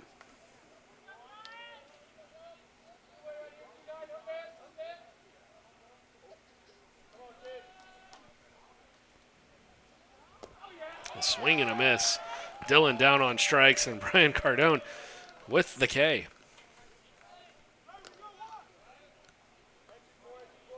Looks like it's the plumber in the lineup before that. Another look at Cardone. Nice movement, outer part of the plate. It's going to be a tough hit.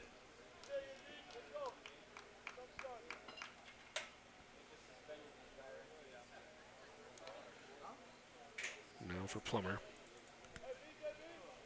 Or excuse me, this is going to be a pinch hitter, I believe. Looks like number 24. It is. Jimmy Beakey.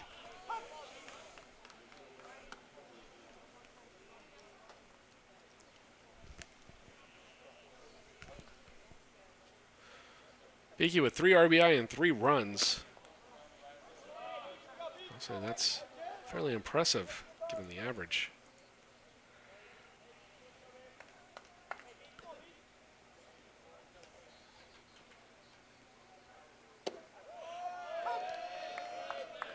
Getting the strike, now 2-1.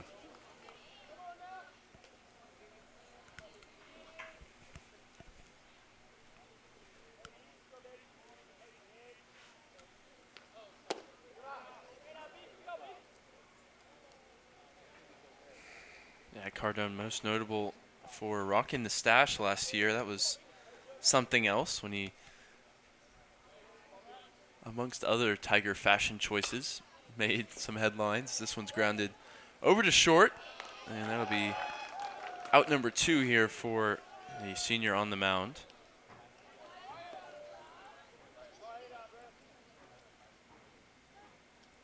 This year, though, clean-shaven and extremely effective so far in this outing.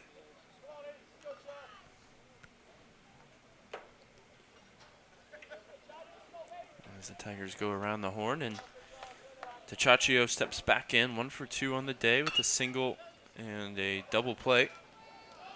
Peterson making a nice play, spinning around up the middle. And Brian Cardone with a 1-2-3, top of the 6th. Senior coming in, making some plays happen, getting a strikeout, getting some help from the defense. Peterson making that look routine over at short. We'll be back for the bottom half of the 6th in just a bit.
So it's going to be DeFazio with the at-bat.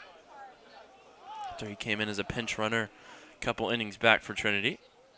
Now hitting in the second spot behind Gore. Adam Jew due up next as Coach Scannell empties the bench here, giving everybody an opportunity in what is potentially going to be the final game of the 2020 season. And DeFazio making the most of it here. Sends that one out into center field for a base hit. Will Manley continues on the mound after he went 2/3 of an inning, gave up 3 earned runs, all on the Peterson RBI double.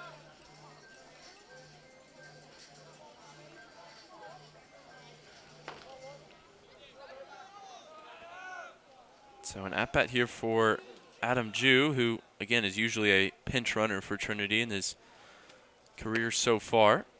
getting a chance to step into the batter's box now. First at bat of the season.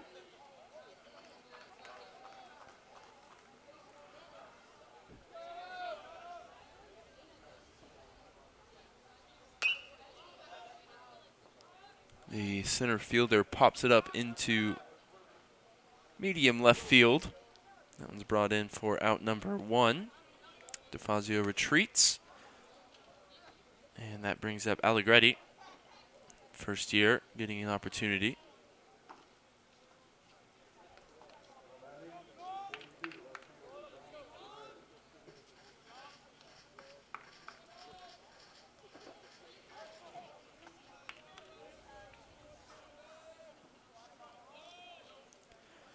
Dominic Allegretti, the first year from Northridge, California,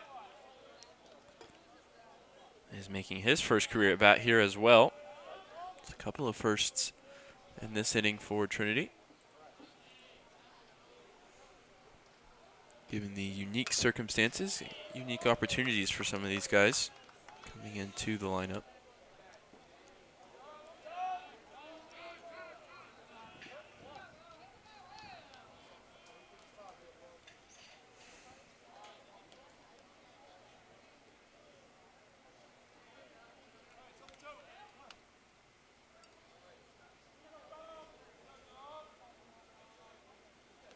Something I'm already starting to like about this first year class for Trinity baseball. A couple of them already rocking the spectacles. We had Gore last inning and now Allegretti. Got a little Asbury down there as well. Bat boy for the Tigers. Allegretti goes down on strikes there in his first collegiate at-bat. See if he gets another opportunity later on in the game or if the Tigers continue to chop and change the lineup. Seth Jones staying in it here as he steps in as the number 5 batter in the order. Love to see him get an official at-bat as he's walked a couple of times and been hit by a pitch as well. 3 plate appearances, but no at-bats. That's the kind of patient hitter he's been since arriving into this Trinity program.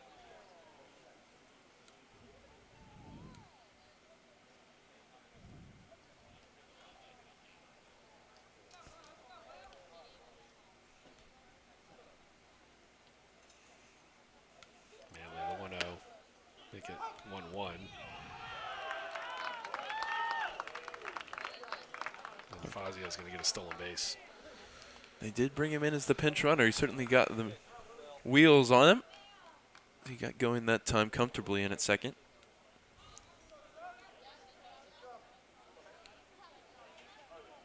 I think Hanzarek knew it as well as he threw from the knees. Didn't even have time to stand up and make the play. Now Jones down the opposite line into right field, but it's going to go foul.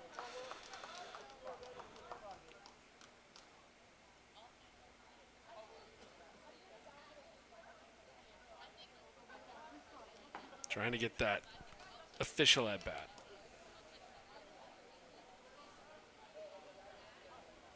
Jones standing deep in the batter's box. Set up the static cams to be right in the center, and Focus wants to just jump to the team bench.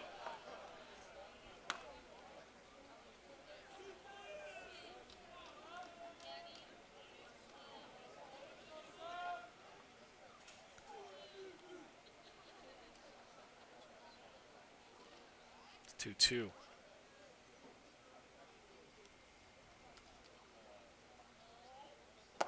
Full count. First base open. DeFazio stealing the bag moments ago. And Jones, like we mentioned, no stranger to a walk here. He's worked this one from 0-2.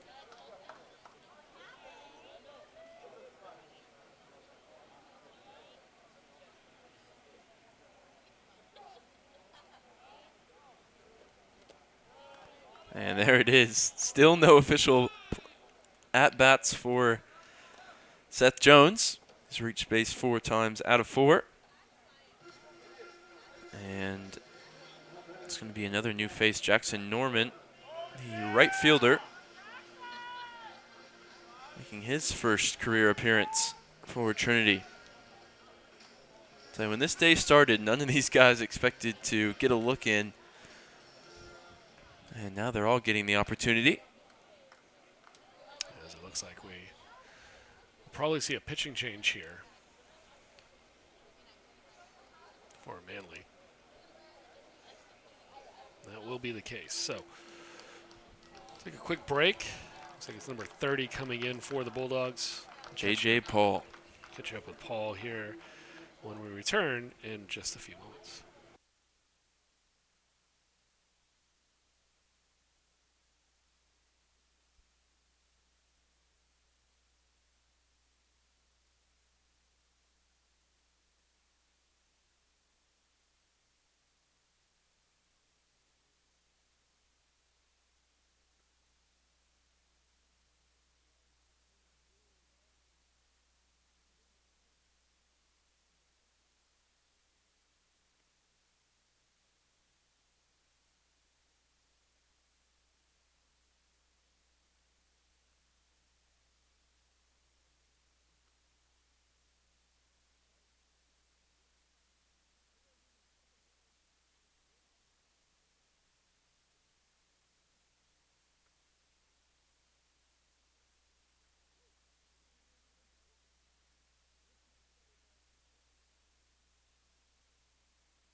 Two down, two on. Jackson Norman making his debut here for the Tigers.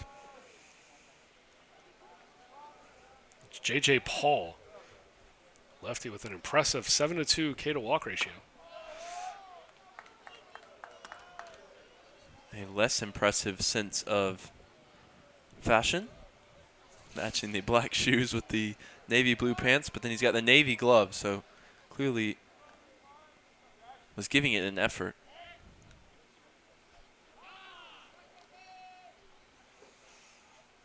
I've already made my stance on the uniforms clear, and J.J. Paul not helping them out in any regard. No, and I know for college players, especially Division III college baseball players, it's impossible to coordinate to the level that you need to. But I'm telling you, red cleats right here would look absolutely spectacular with this outfit. Don't forget, they've already got the Red Sox underneath. So you can see the man behind the plate.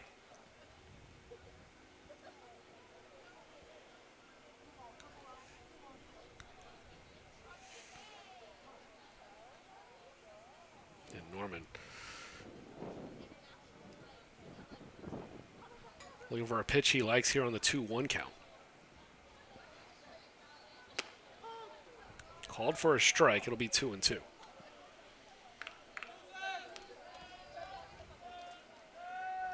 2-2 here with 2 on. Tigers ahead by 6 in the 6th. Looking to tack onto it here.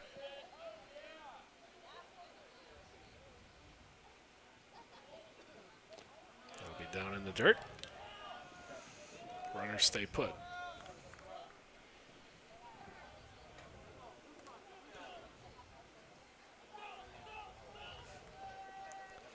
Manly, the previous pitcher, lost Jones after going ahead 0-2, and Paul in danger of losing the hitter here.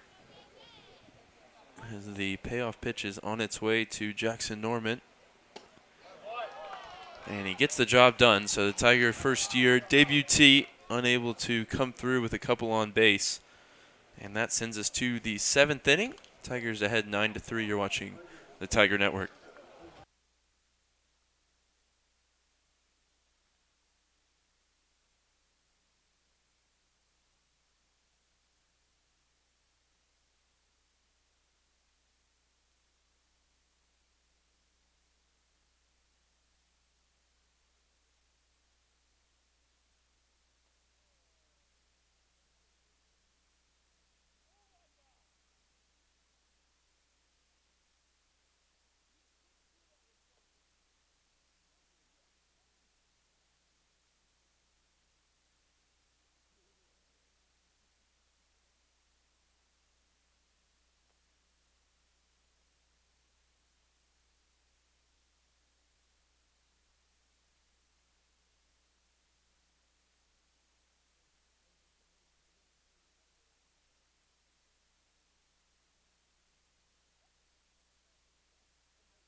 Brian Cardone back out there for his second inning of work. It was 1-2-3 for him in the 6th.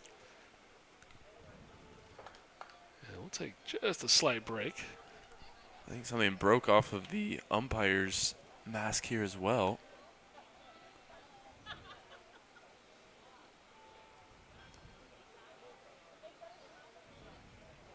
Yeah, getting right up underneath the throat area. We had that happen yesterday. Umpire got spiked up with the throat area. Turned out to be fine, which was great news. Bakari Jr. stepping in, 1 for 1.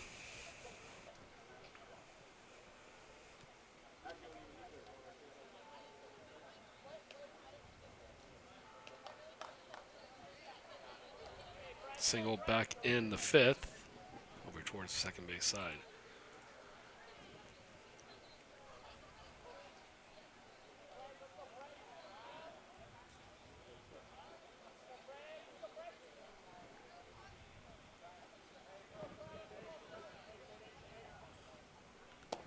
That one will miss out.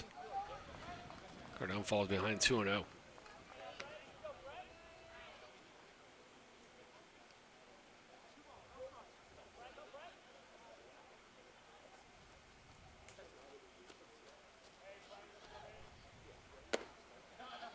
Nice. Breaking ball dropping in for the first strike. Now 2-1.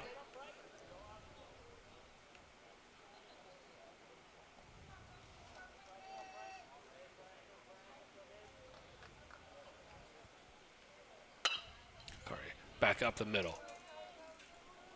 Will be fielded by Gore, and the out made. 1 down here, 4 up, 4 down now for Cardone.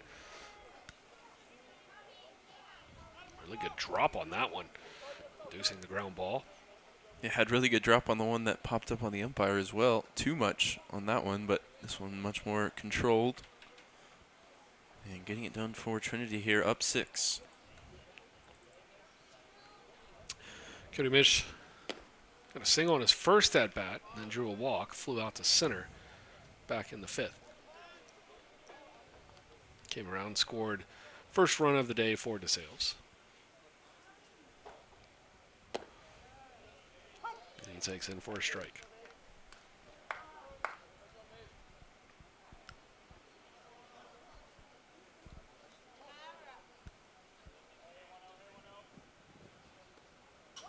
That one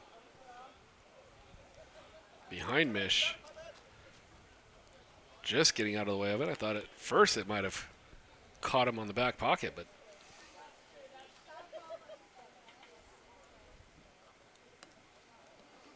Escapes the free pass. Still ahead now 2-1. Breaking ball, catch the corner, now 2-2.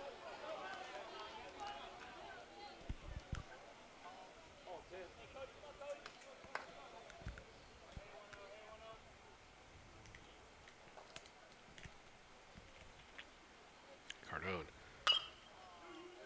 induces the ground ball. Gore once again over to Jones. 5 in a row for Brian Cardone.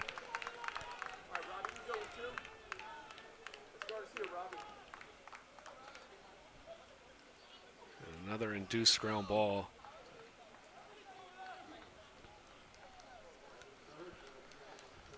That'll bring up Lamb.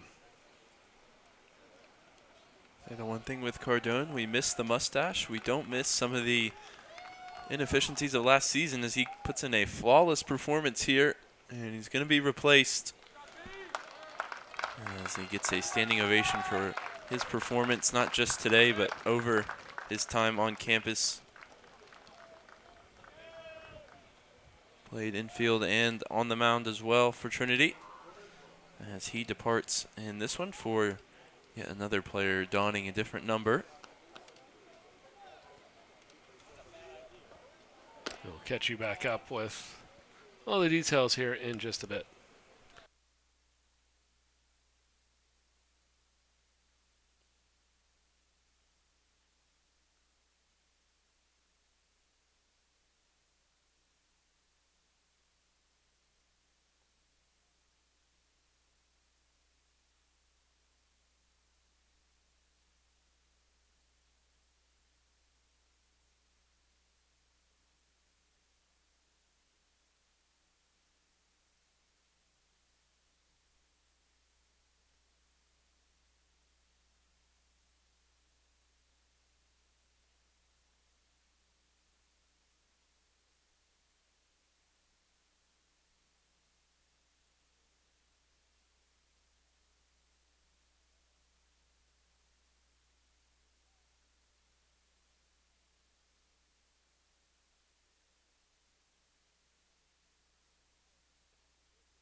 Well, Insole in for the Tigers.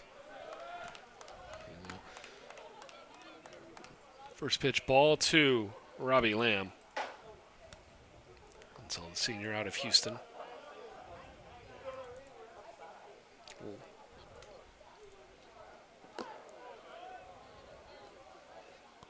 Lamb looks out. Sophomore 1 for 2 today, batting .417 on the year now. 10 RBIs. He got one back in the third inning. 2 home runs this year.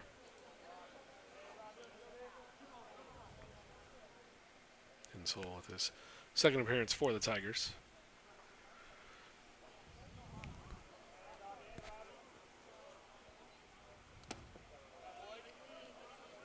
And he misses on his first few offerings.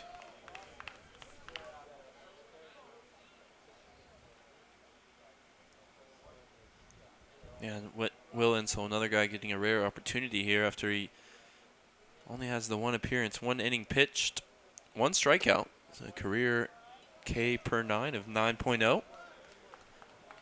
And he's going to have to get one here as he's walked his first batter. Former homeschooler in Houston, Texas. Diaz will stand in now. Also notably another member of the Spectacle crew.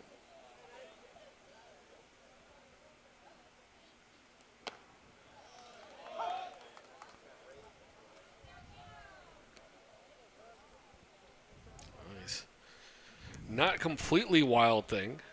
So he gets his strike.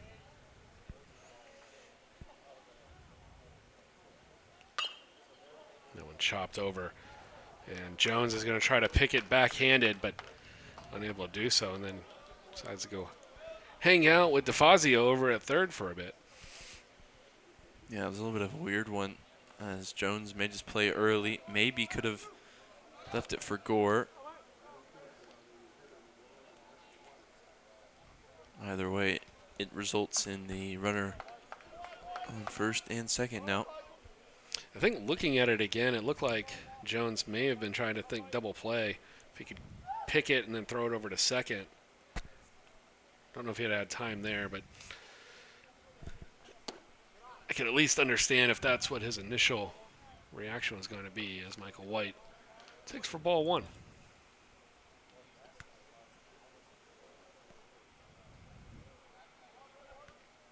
Over two, strikeout, double play, and a walk.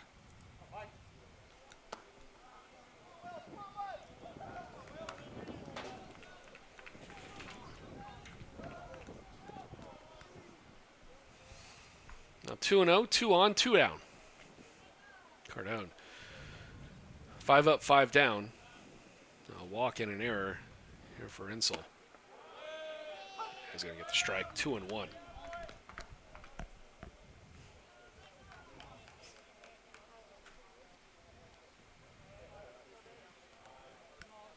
And this game has almost turned into a flexing of the Tigers' depth, as they are up 6 runs, despite using some guys that haven't appeared in a couple of seasons. And Insel was one of those, as he gets out number 3 after Cardone gets the first 2. And it is stretch time here. But be sure to stretch within yourself, no physical contact with anyone around you. As we head to the bottom of the 7th, you're watching the Tiger Network.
Bottom of the 7th, it's going to be Nathaniel Preet. Lead us off. J.J. Paul back out there here for the bottom of the 7th. And first pitch for Preet will miss.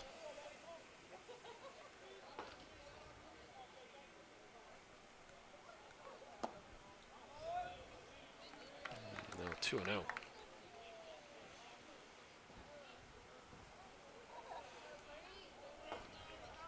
Tigers 10-2 here to start 2020. Got off to one of their best starts ever at 8-0. That will be rolled over to short. Mish comes up with it. There's one down. 2 games lost to Babson after taking the opening game of the 3-game series.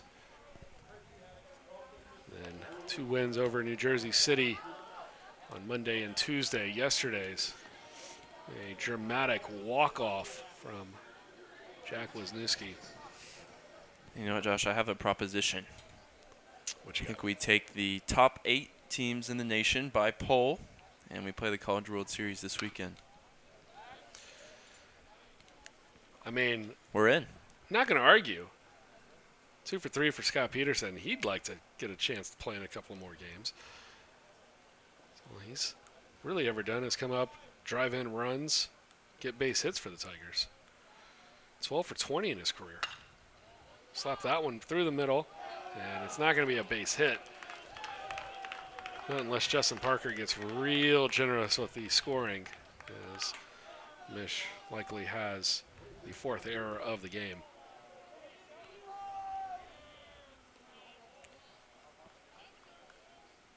We'll get a good look at this one coming back up the middle. Yeah, and that'll be the third 4-error game of the season for the Bulldogs, something that Coach Neiman will not be pleased to repeat. He's probably still not pleased with the defensive effort, but Justin Parker, very generous with the scoring. 13 for 21 now, Peterson. We have to Last keep 2 the years. Golden Boys stats as they Gets should the be. base hit.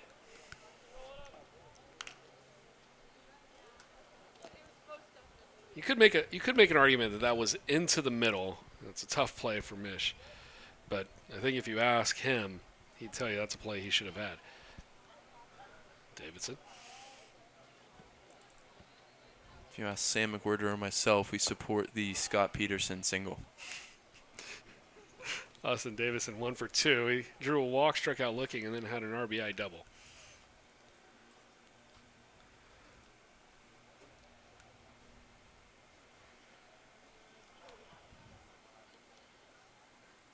You talked about the depth of Tiger lineup, but I mean, you got a guy like Peterson who's just absolutely fantastic as a player, and it's hard to find a spot for him. You got guys like Wisniewski hitting 2 home runs in the 9th and 10th inning yesterday, batting well over 350. Michael Herrera, I mentioned, was having maybe I'd say at least an all-region caliber season, if not maybe even a chance for an All-American type season. Batting 380 on the year, 3 home runs already. So really, it's just a case of where do you find a spot? Yeah, I think it would take Coach Scannell getting a little bit more aggressive with his pinch hitting to find spots for the likes of Peterson. The guy's 0 for 3 heading into the 8th. Maybe you give Peterson a chance. He can play a couple different infield spots. There's going to be surely an error that time. A little bit of prophecy here when we were talking about the error before. Maybe that is the 4th error.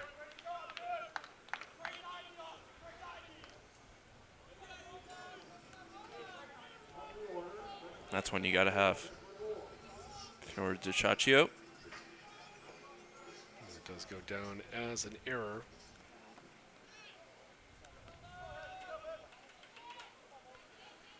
Once again, Come on, JJ, on, buddy. there's Gore, who almost gave us some heroics with a shot driven well down the left field line. Eventually fell just a bit foul, and he would end up striking out in his at bat. Come on, buddy.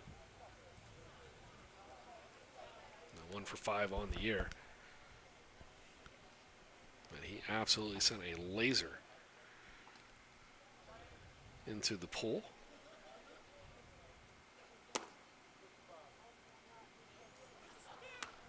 The pool that's now going to be without use for the rest of the year.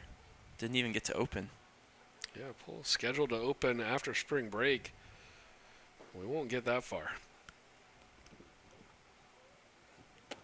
Can I use the pool via online teaching? If you can figure that out, let us know. Surfing the web.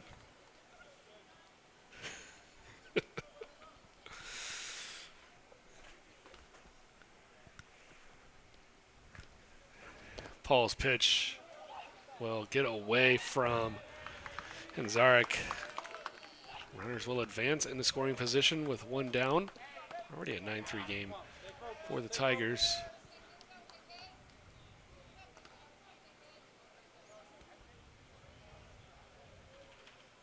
Gore with an opportunity to drive in a few.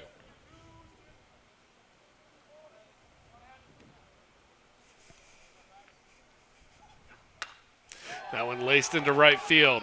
1 run will score. And coming around, it's going to be a close play at the plate, but the throw up the line, it will be a 2 RBI single for Ezra Gore. And the Tigers plate Peterson and Davidson to make it 11-3. Yeah, and this young Tiger lineup continues to get it done. His first career RBIs for Ezra Gore.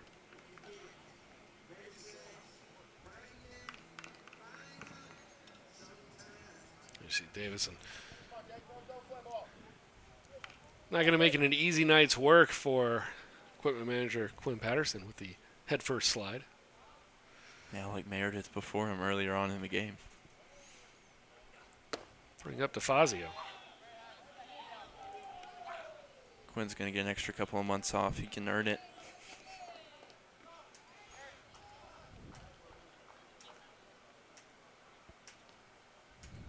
It's very bizarre times.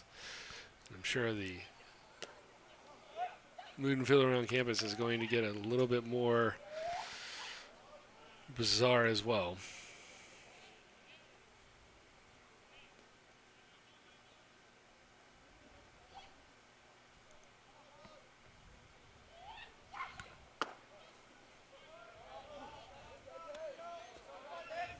Fazio swinging at that one up out of the zone, makes it 1-2.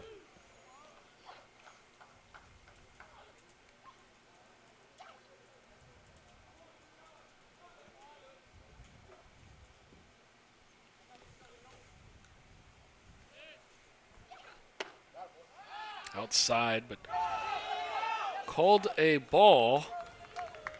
And then the snap throw back over to first will get out into the outfield. Gore will advance to second. Yeah, now season high in errors for the Bulldogs. When you come to play the number 5 team in the country, you can't commit 5 errors if you want to have a shot, which the Bulldogs would have felt they did after getting out to an early lead, similar to what they did against TLU in their last matchup. And that one they lost 16-3. Here they're down 11-3. As history has repeated itself after the early lead for DeSales.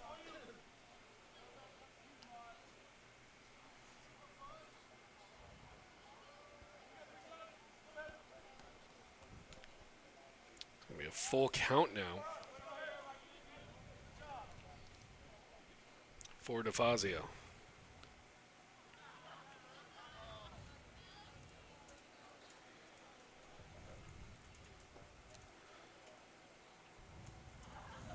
And earlier we talked about Devin Wright. Just getting some information in here that he's accepted a job with the Houston Astros. So fantastic news for the senior. And talk about Division III guys not necessarily getting a lot of opportunities to go pro, but I'll tell you, when you can put that academic degree to use and work your way into front office type jobs and be around pro baseball your entire life, it's not a bad trade-off. Fazio, you can see skying that one onto the infield for the second out. So congrats for Devin, and obviously not the way he would want his senior year to go, but when you've got bright futures ahead, you look for the positives. Adam Jew will step in. Junior 0 for 1 flying out to left, his first at bat.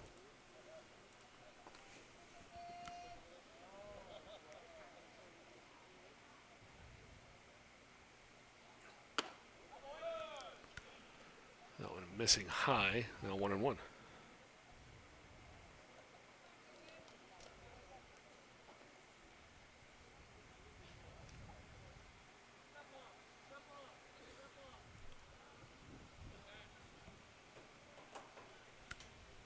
Eight-run lead for the Tigers.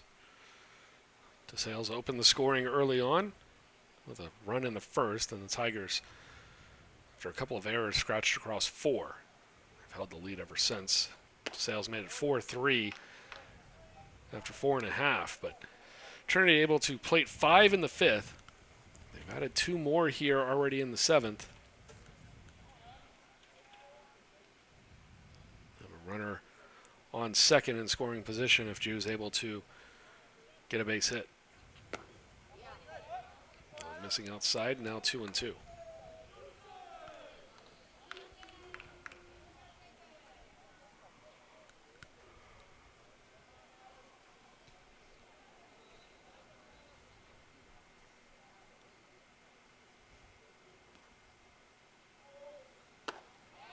Full count.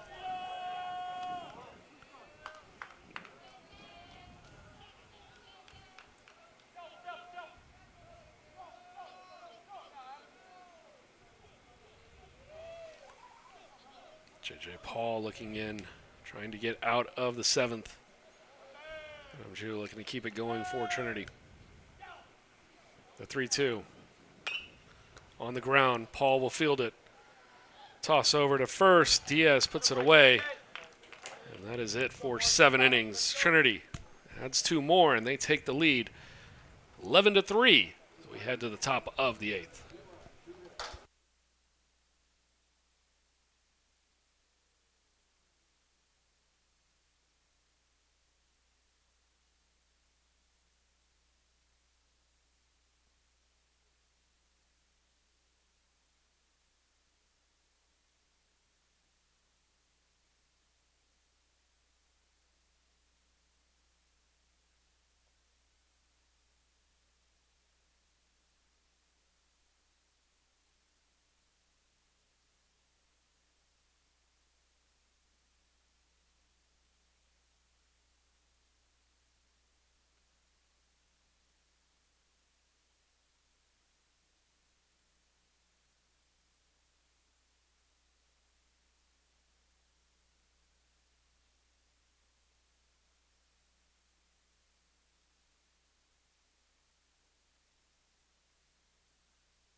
And welcome back. Jimmy Tatum, senior out of Thousand Oaks, is going to be stepping in. Strikeout in 2 walks this year.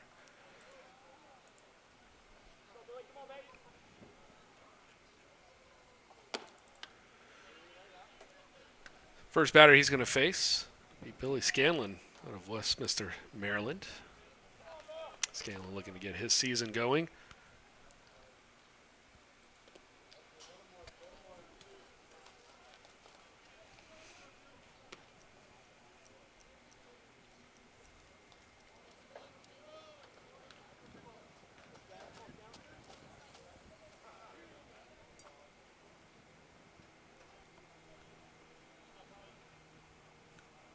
Tatum behind in the count 2-0.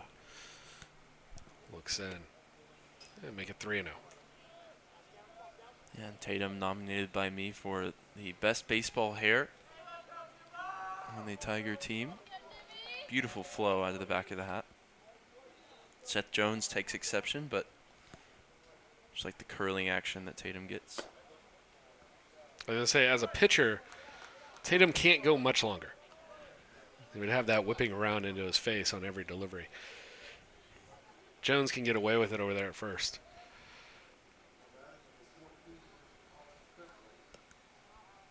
Now with a runner on first.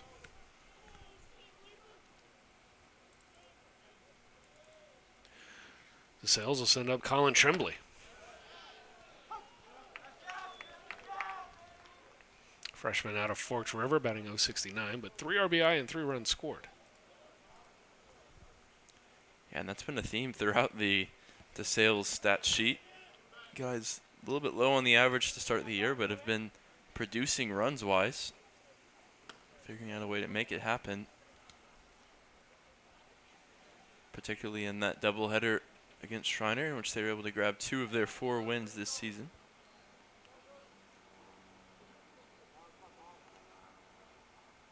Tremblay ahead in the count, 1-0.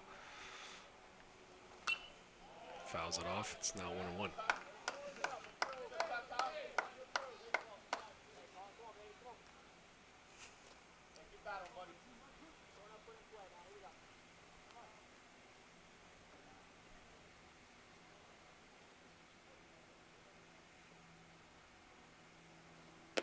Tatum, beautiful breaking ball for strike 3. That was behind on my count. Tremblay down on strikes.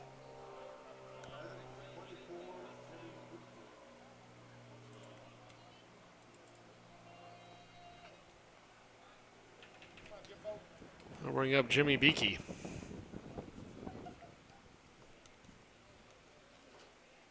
Another one, 3 runs, 3 RBI with a sub 100 average.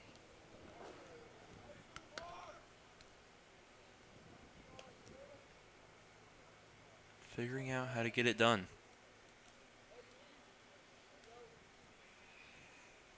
I believe Beakey grounded out to short back in the 6th. The stats had that as Plummer, but I'm pretty sure it was Beakey with the at-bat. Yeah, Beakey's managed 5 walks in comparison to just 1 hit so far. The on 1-1 base percentage at .333, so tells a little bit of a better story than the average at the moment.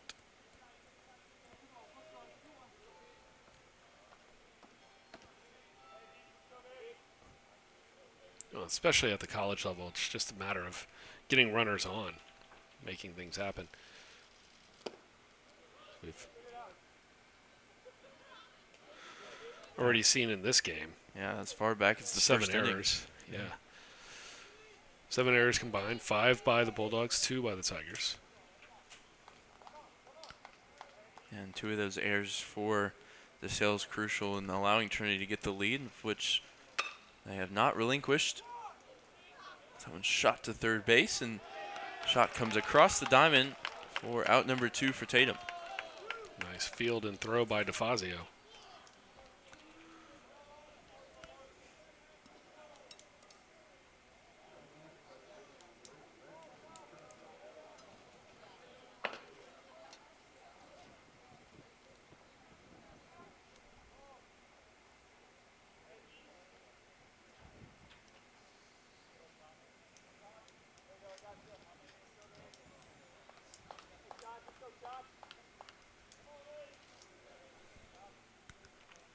So back to the bottom of the order for the Bulldogs as DiCiaccio steps in, 1 for 3 on the day.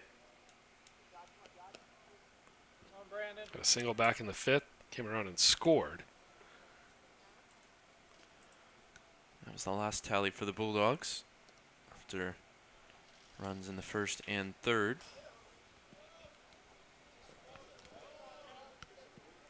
Tatum tried the corner. Runner moves down to 3rd. It's Scanlon.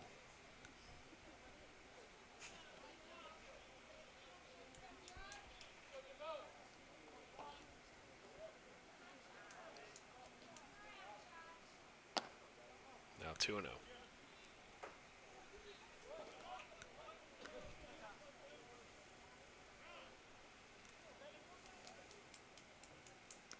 Something to look forward to in the bottom of the 8th for Trinity as we get a mound visit here. Seth Jones still looking for that first official at bat.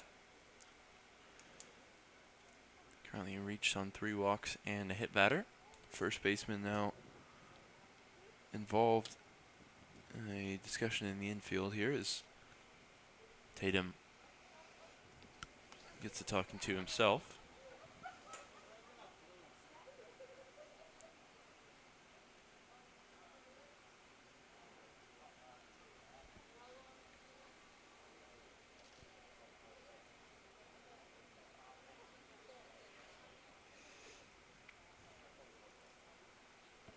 Can only imagine at this point, Coach Dave Smith is just saying, like, hey, relax, have fun, enjoy the moments.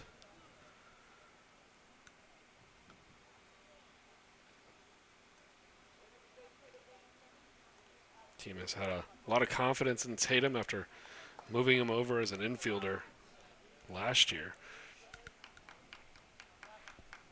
over to the mound, and Tatum comes back with fastball, now 2-1.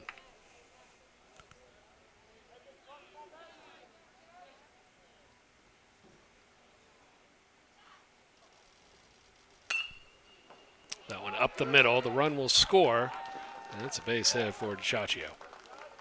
Yeah, Tatum had a chance at it. Would have required some lightning quick reflexes.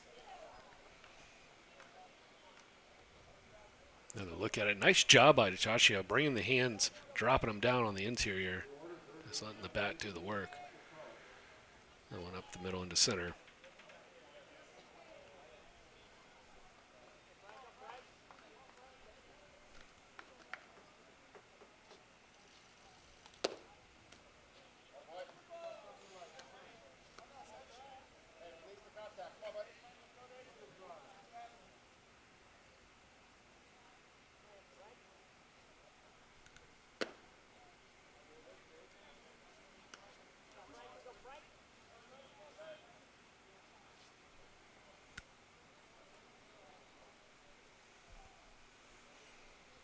Back to the top of the order, and Licari is 1 for 2.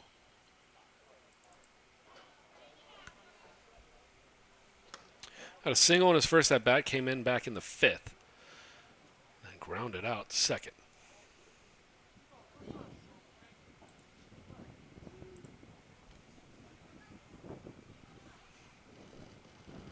And Licari is going to get hit up in the shoulder area. It'll be 2 on.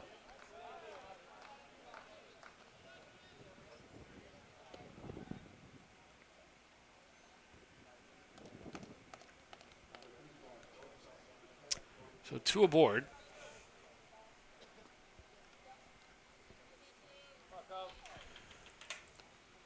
Cody Mish, 1 for 3. Single, run scored. Batting .295 on the year.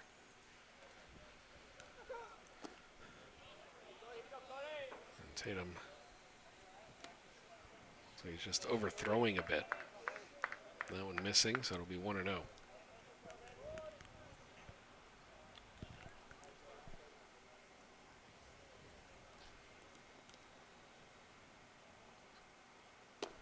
Yeah, we saw that was the issue for Cash Crane way back in the first couple of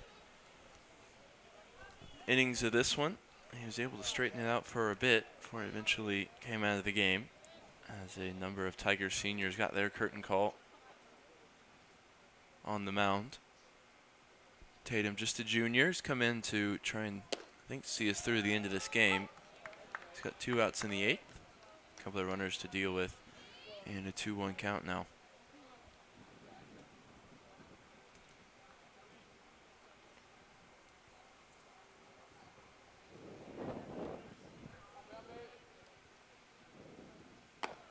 Pitch will miss up now. 3-1.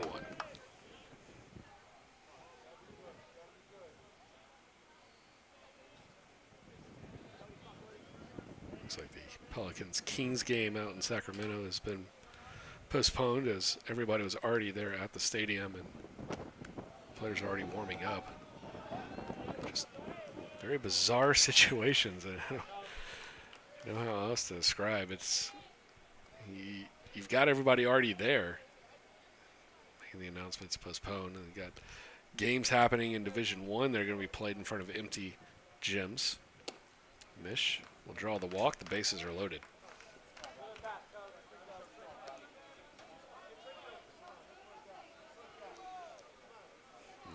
for Tatum to put anybody else.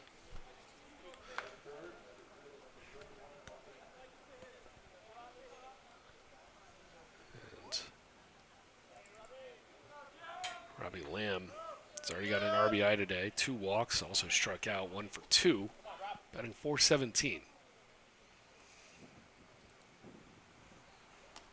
Tatum misses high. It's going to be played off the fence. The run will come across. 11-5. Trinity with that cushion that they built earlier back in the 5th and in the 7th.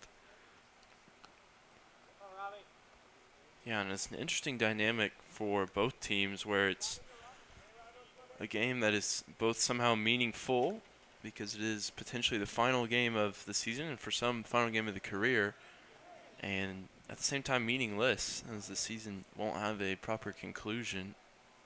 Of course, all theoretically at the moment.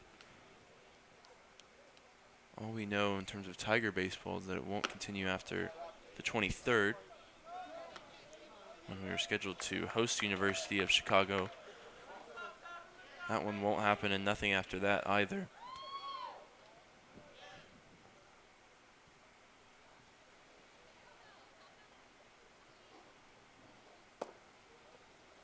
That one gets away from Tatum, and Davidson will corral it. We're down to second, but nothing doing. 11-5, Trinity. 1 run already in. The runners at second and third. And again, it just looks like Tatum just overthrowing it. Could be a situation where it's just a little amped up today. Comes back in with a strike. 3-1.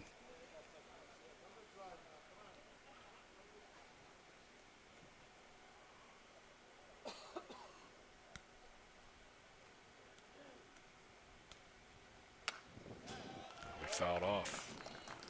Yeah, it was a Tiger team today without many of those familiar faces you see when it cuts to the dugout. See Corey Cater, Michael Goodrich. They started today with Mason Meredith, but Rafe Shamet, the list goes on. All dealing with some injuries and playing 2 games in a row. A little bit too much for him. And Tatum's going to get the strikeout here to end the top half of the 8th. We'll take another look at it. DeSales plates another. Actually, they plated 2 more in this top half of the 8th. The Tigers still lead 11-5. We'll be back for the bottom half in just a bit.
Bottom half of the 8th, Michael Pierce making an appearance. 0-1, 7.11 ERA, 2 Ks, 4 walks.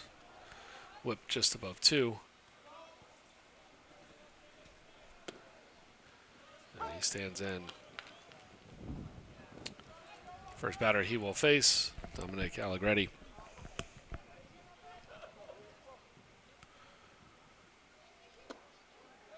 First 2 miss, and it's 2-0. Allegretti struck out in his first at-bat.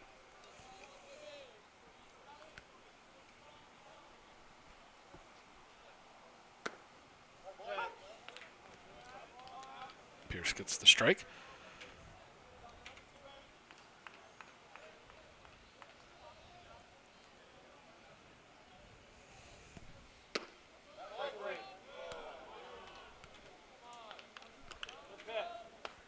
A little bit of a bizarre one there, as that one looked more of a strike than the previous. But the calls are flipped. And nevertheless, it's going to be a strikeout. And there is one away here in the bottom of the 8th.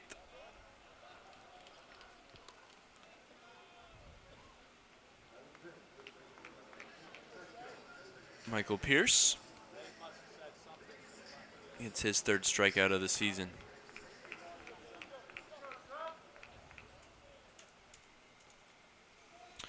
Bring up Seth Jones. Jones officially 0 for 0. Reached base 4 times. 3 walks and a hit by pitch.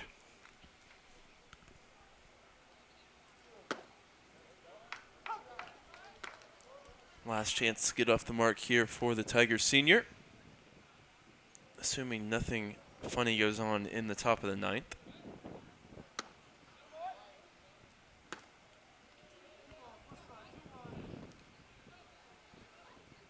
And for the sake of my apartment search, I hope not. You can see there, nobody. Warming up. So far, a decent outing for Michael Pierce. Got the strikeout and is now 2-2 with Seth Jones, who's been able to work a walk his last couple times up.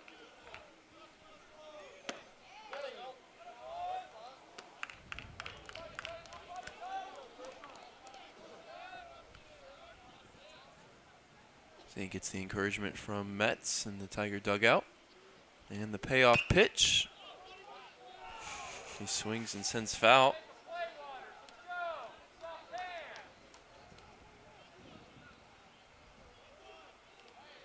I think some criticism for the Tiger third base coach. Couldn't come up with it. Jones looking to reach base for the 5th time today without an at-bat. And he has. 4 walks and a hit by pitch. I think we need to name the on-base percentage leader award for Trinity after Seth Jones. Just a thought.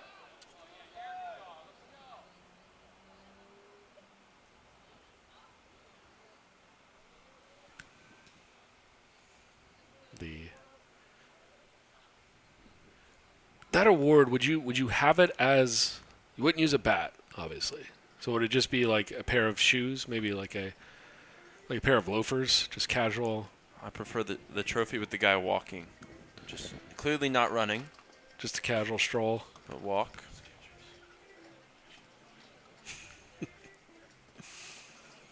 But the guy has to have clearly luscious, long locks flowing out of the helmet.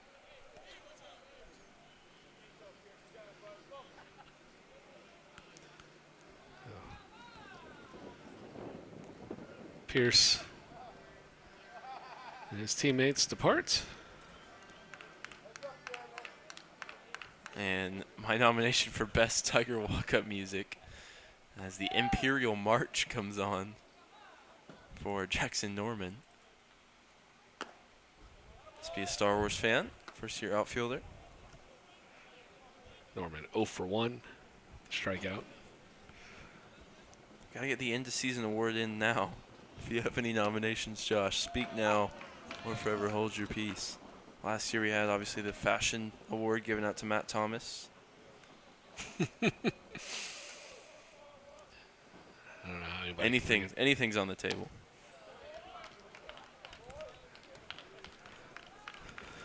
So Jackson Norman's going to prompt some changes to his biography here as he's turned it around at the plate, showing the switch hitting abilities. And lays off that one. It's now 2-2. Got him listed as just a right-handed thrower, right-handed batter, but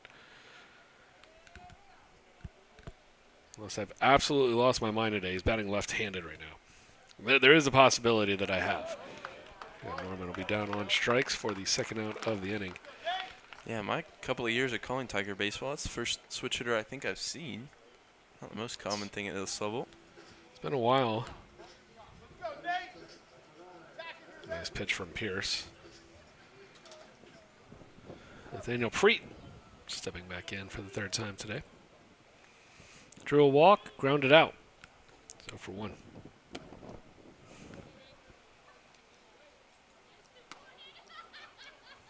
That one will miss.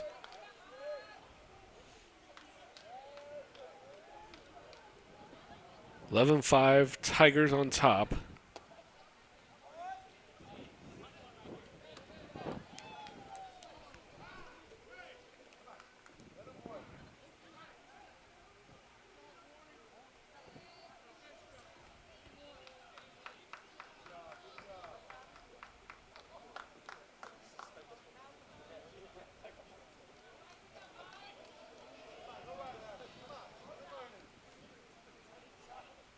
I think the umpire has had enough of the banter.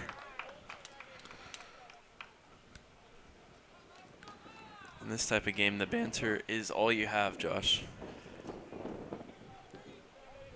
It's kind of my thinking. Can't hear too much of it, but strike now, 2-2. Certainly heard it early on from the DeSales fans and dugout, who have subsequently gone suspiciously quiet as the score continues to increase on the Trinity side of things. Yeah, the Tiger fifth inning, when they were able to plate 5, kind of pulled the air out of the flow of this game. They added 2 more in the 7th, and now Preet and over to second. That one's going to be handled by DiCiaccio.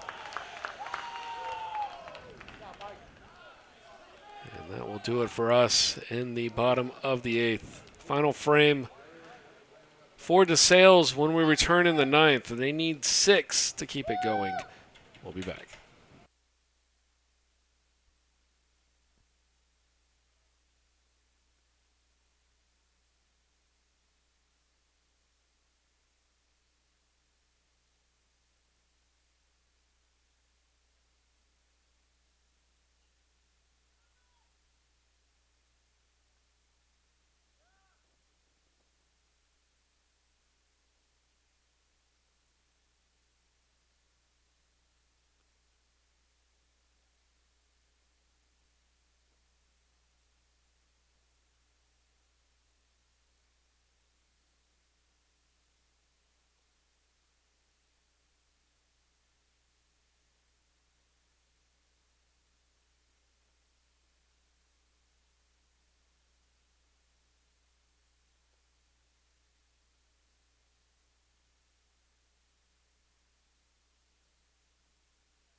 So what should be the final half inning of tonight's contest.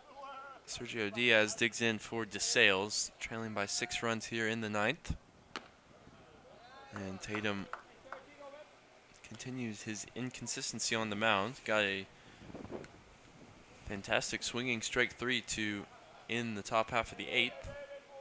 Not before a couple went to the backstop and allowed 2 runs to score for the Bulldogs.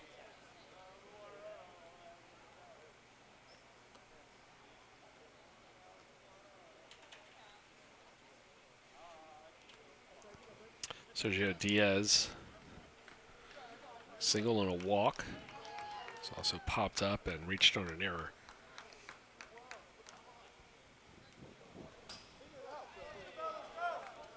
Yeah, the Waldbeck, New Jersey native came in hitting .375, and Tatum not giving him anything to swing at there. There's another one. Sails wide of the mark.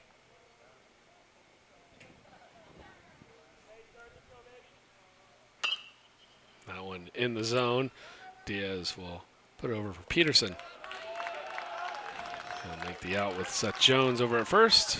There's one down here, 2 to go.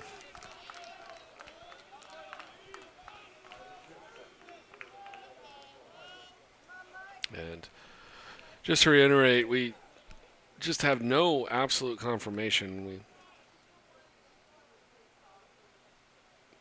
know that the university is shutting down all athletic events on the 23rd, but the possibility that the teams shut down before that, as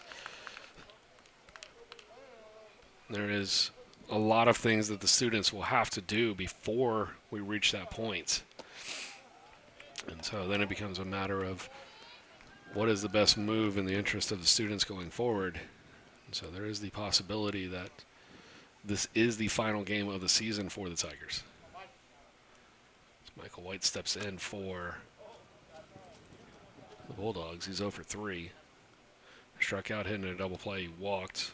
And then he grounded out to shortstop. Come on, Mike. Come on, buddy. Yeah, it's obviously disappointing for Trinity, who started out the season 8-0 and a historic run to open the campaign, and dropped a series against Babson, bounced back against New Jersey City, and looks like they're going to close it out here against DeSales.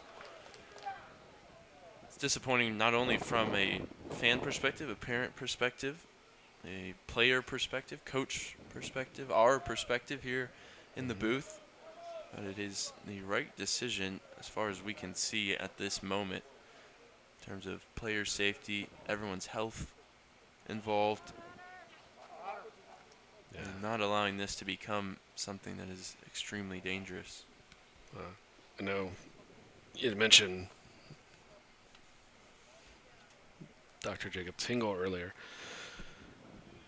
As Tatum will depart, he was talking about the Division I tournament, and one day that'll probably make a great case study as to was the decision to hold it without fans or hold it in general the right decision. I mean, there's so many variables that are changing by the moment, and down the road, what a case study it might actually be, having to look back. But there really doesn't seem to be a right answer as to what to do, and with the medical community coming out and saying, look, if you have somebody on campus that gets infected, the quarantine situation is going to be absurd. You're going to have to quarantine the entirety of whatever dorm they live in. And then from there, you think about, ventilation systems, and, even if people are isolated to their own rooms, the people that they've already come in contact with, and how long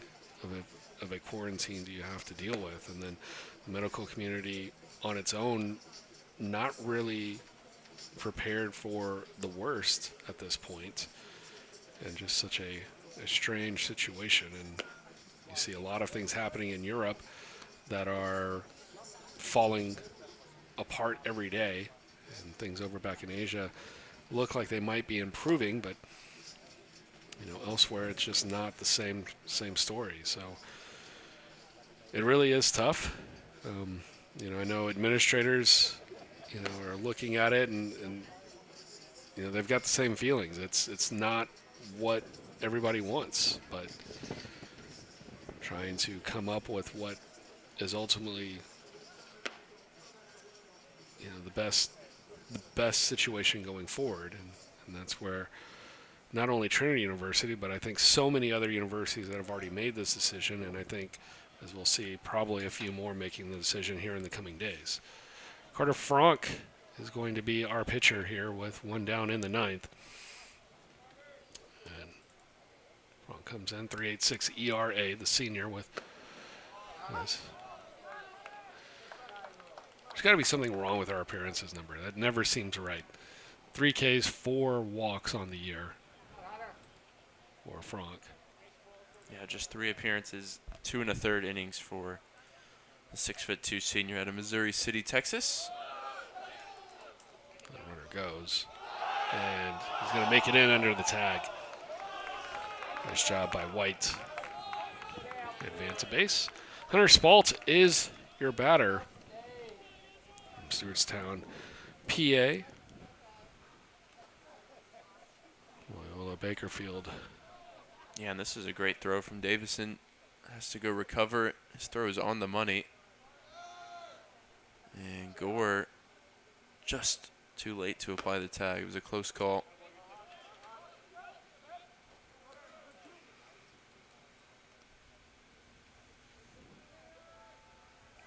1-2 the count now.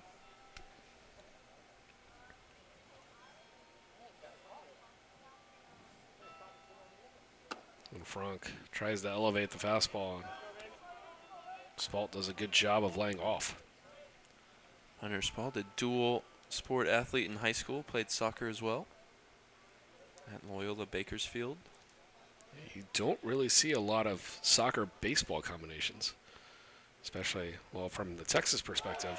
So that's going to be a called strike 3, second out of the inning. Here in Texas, they both take place in the spring semester in high school. Nice job by Davison. Carter Frank with the strikeout. Yeah, potentially the final out of the Trinity 2020 season here. Carter Frank, the senior, on the mound looking to get it done. Colin Tremblay, the first year in the batter's box, looking to keep it alive for the Bulldogs. I'll tell you, Frank has looked really sharp coming into the game. His breaking ball has been moving and hard to track for the hitter. Got an inning of work yesterday. Late in the game before Trinity was able to start their heroic comebacks. Looked decent in his outing there yesterday as well.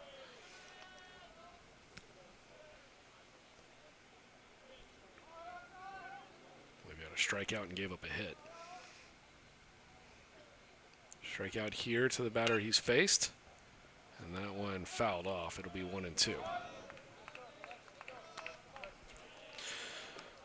So for all of the information that we can possibly give you, trinity.edu and trinitytigers.com for everybody interested in what is going to happen over the next few days with Tiger baseball and Tiger athletics in general. And as of this point, all I can say is that we just don't know. And that's going to be a strikeout to end it. Carter Frank, back-to-back Ks in relief here in the ninth. And the Tigers will celebrate. They go to 11-2 on the year. And Tigers win 11-5 over DeSales. They fall to 4-8. And Ryan, thanks for joining us here today. It was a lot of fun to get you back in the booth one more time. And hope to see you again here in the coming fall semester as we be back for soccer and all the sports. Hopefully, I say hopefully, back in 2020. I'll take a couple of, let you get a few words in. I'll look at the stats and we'll finish with those in a bit. Yeah, absolutely. We talked about the disappointing aspect of what's to come in terms of the season coming to an end for Trinity. But we also look at the positives. They're able to set a new record with 8 consecutive victories to start the season, and many of the guys are going to get back potentially next year, pending some paperwork potentially after the injuries, etc. So still promise for the seasons to come. And Coach Scannell, this is an unprecedented situation, but what better person to have at the helm for Tiger baseball? Somebody with such experience will certainly help the team navigate this difficult situation. But they'll celebrate now for the seniors that ended their career potentially today. The likes of Devin Wright, Carter Frank, Tatum, and Cardone as well on the mound. Seth Jones at first base. Obviously want to celebrate their careers. They go out on a victory, which is tremendous for them, and the Tigers potentially go out on a victory here for the 2020 season, 11-2. It's been a pleasure to be a part of the broadcast for a couple of games this year as the Tigers put on some Showtime performances. Unfortunately, comes to an end a little bit too soon, but we enjoyed it while it lasted, Josh. Absolutely. Base hits for the Tigers: Johnson, Gore, Metz, DeFazio, Meredith, Vonderhaar, Brolick, and Davison. And then, of course, the booth favorite, Peterson, with a 3-for-4 day. He man of the match. had Man of the match. 2 runs and 3 RBI. 2 RBIs also for Brolick and Vonderhaar as well. And then Crane, Hance, Wright, Cardone, Insole, Tatum, and Frank all on the mound today. And a bunch of those guys, as you mentioned earlier, making their last appearance in a Tiger uniform potentially. And just a fantastic job. And if it is the final appearance that we've seen from a lot of these fine young men, it's been a pleasure to watch them over the last few years. The group of seniors that are here now are the group that came in the following year after the Tigers won the College World Series, and a lot of pressure put on them. And it sort of felt like this year as seniors, they were kind of taking that pressure and kind of putting it out there and saying, look, we are that type of program. We are this type of team that could possibly get back, make some noise. And I think that they showed it here early on with how they can play. And if it was their final appearance, then, just thanks for all the good memories that we've had the last 3.5 years now. And that'll do it for us. If we happen to be back on, we will definitely let you know via social media, TrinityTigers.com, and again, Trinity.edu for all information. I'm sure parents, students, faculty, and staff all have questions, and I'm sure the university is going to try to do their best in the coming days to answer everything as they can. And I'd like to thank you, the fans, for watching us and tuning in. And I also want to give a shout out. Most of our student crew is on spring break this week, and they've helped bring you, on average, we do about 150 to 175 broadcasts a year, and they are largely in charge of most of those. And so they've continued to do a great job and a fantastic job here in the 2019-2020 season. And so it just kind of coming abruptly to an end. Still haven't kind of got my head around everything, but thank you to all of our student employees that have done most of the work to bring you the games that we receive so many compliments about. It's really about the work of our student staff. So we thank them for all their efforts, and we thank you too, Josh, for all your efforts in organizing and troubleshooting and all of the above.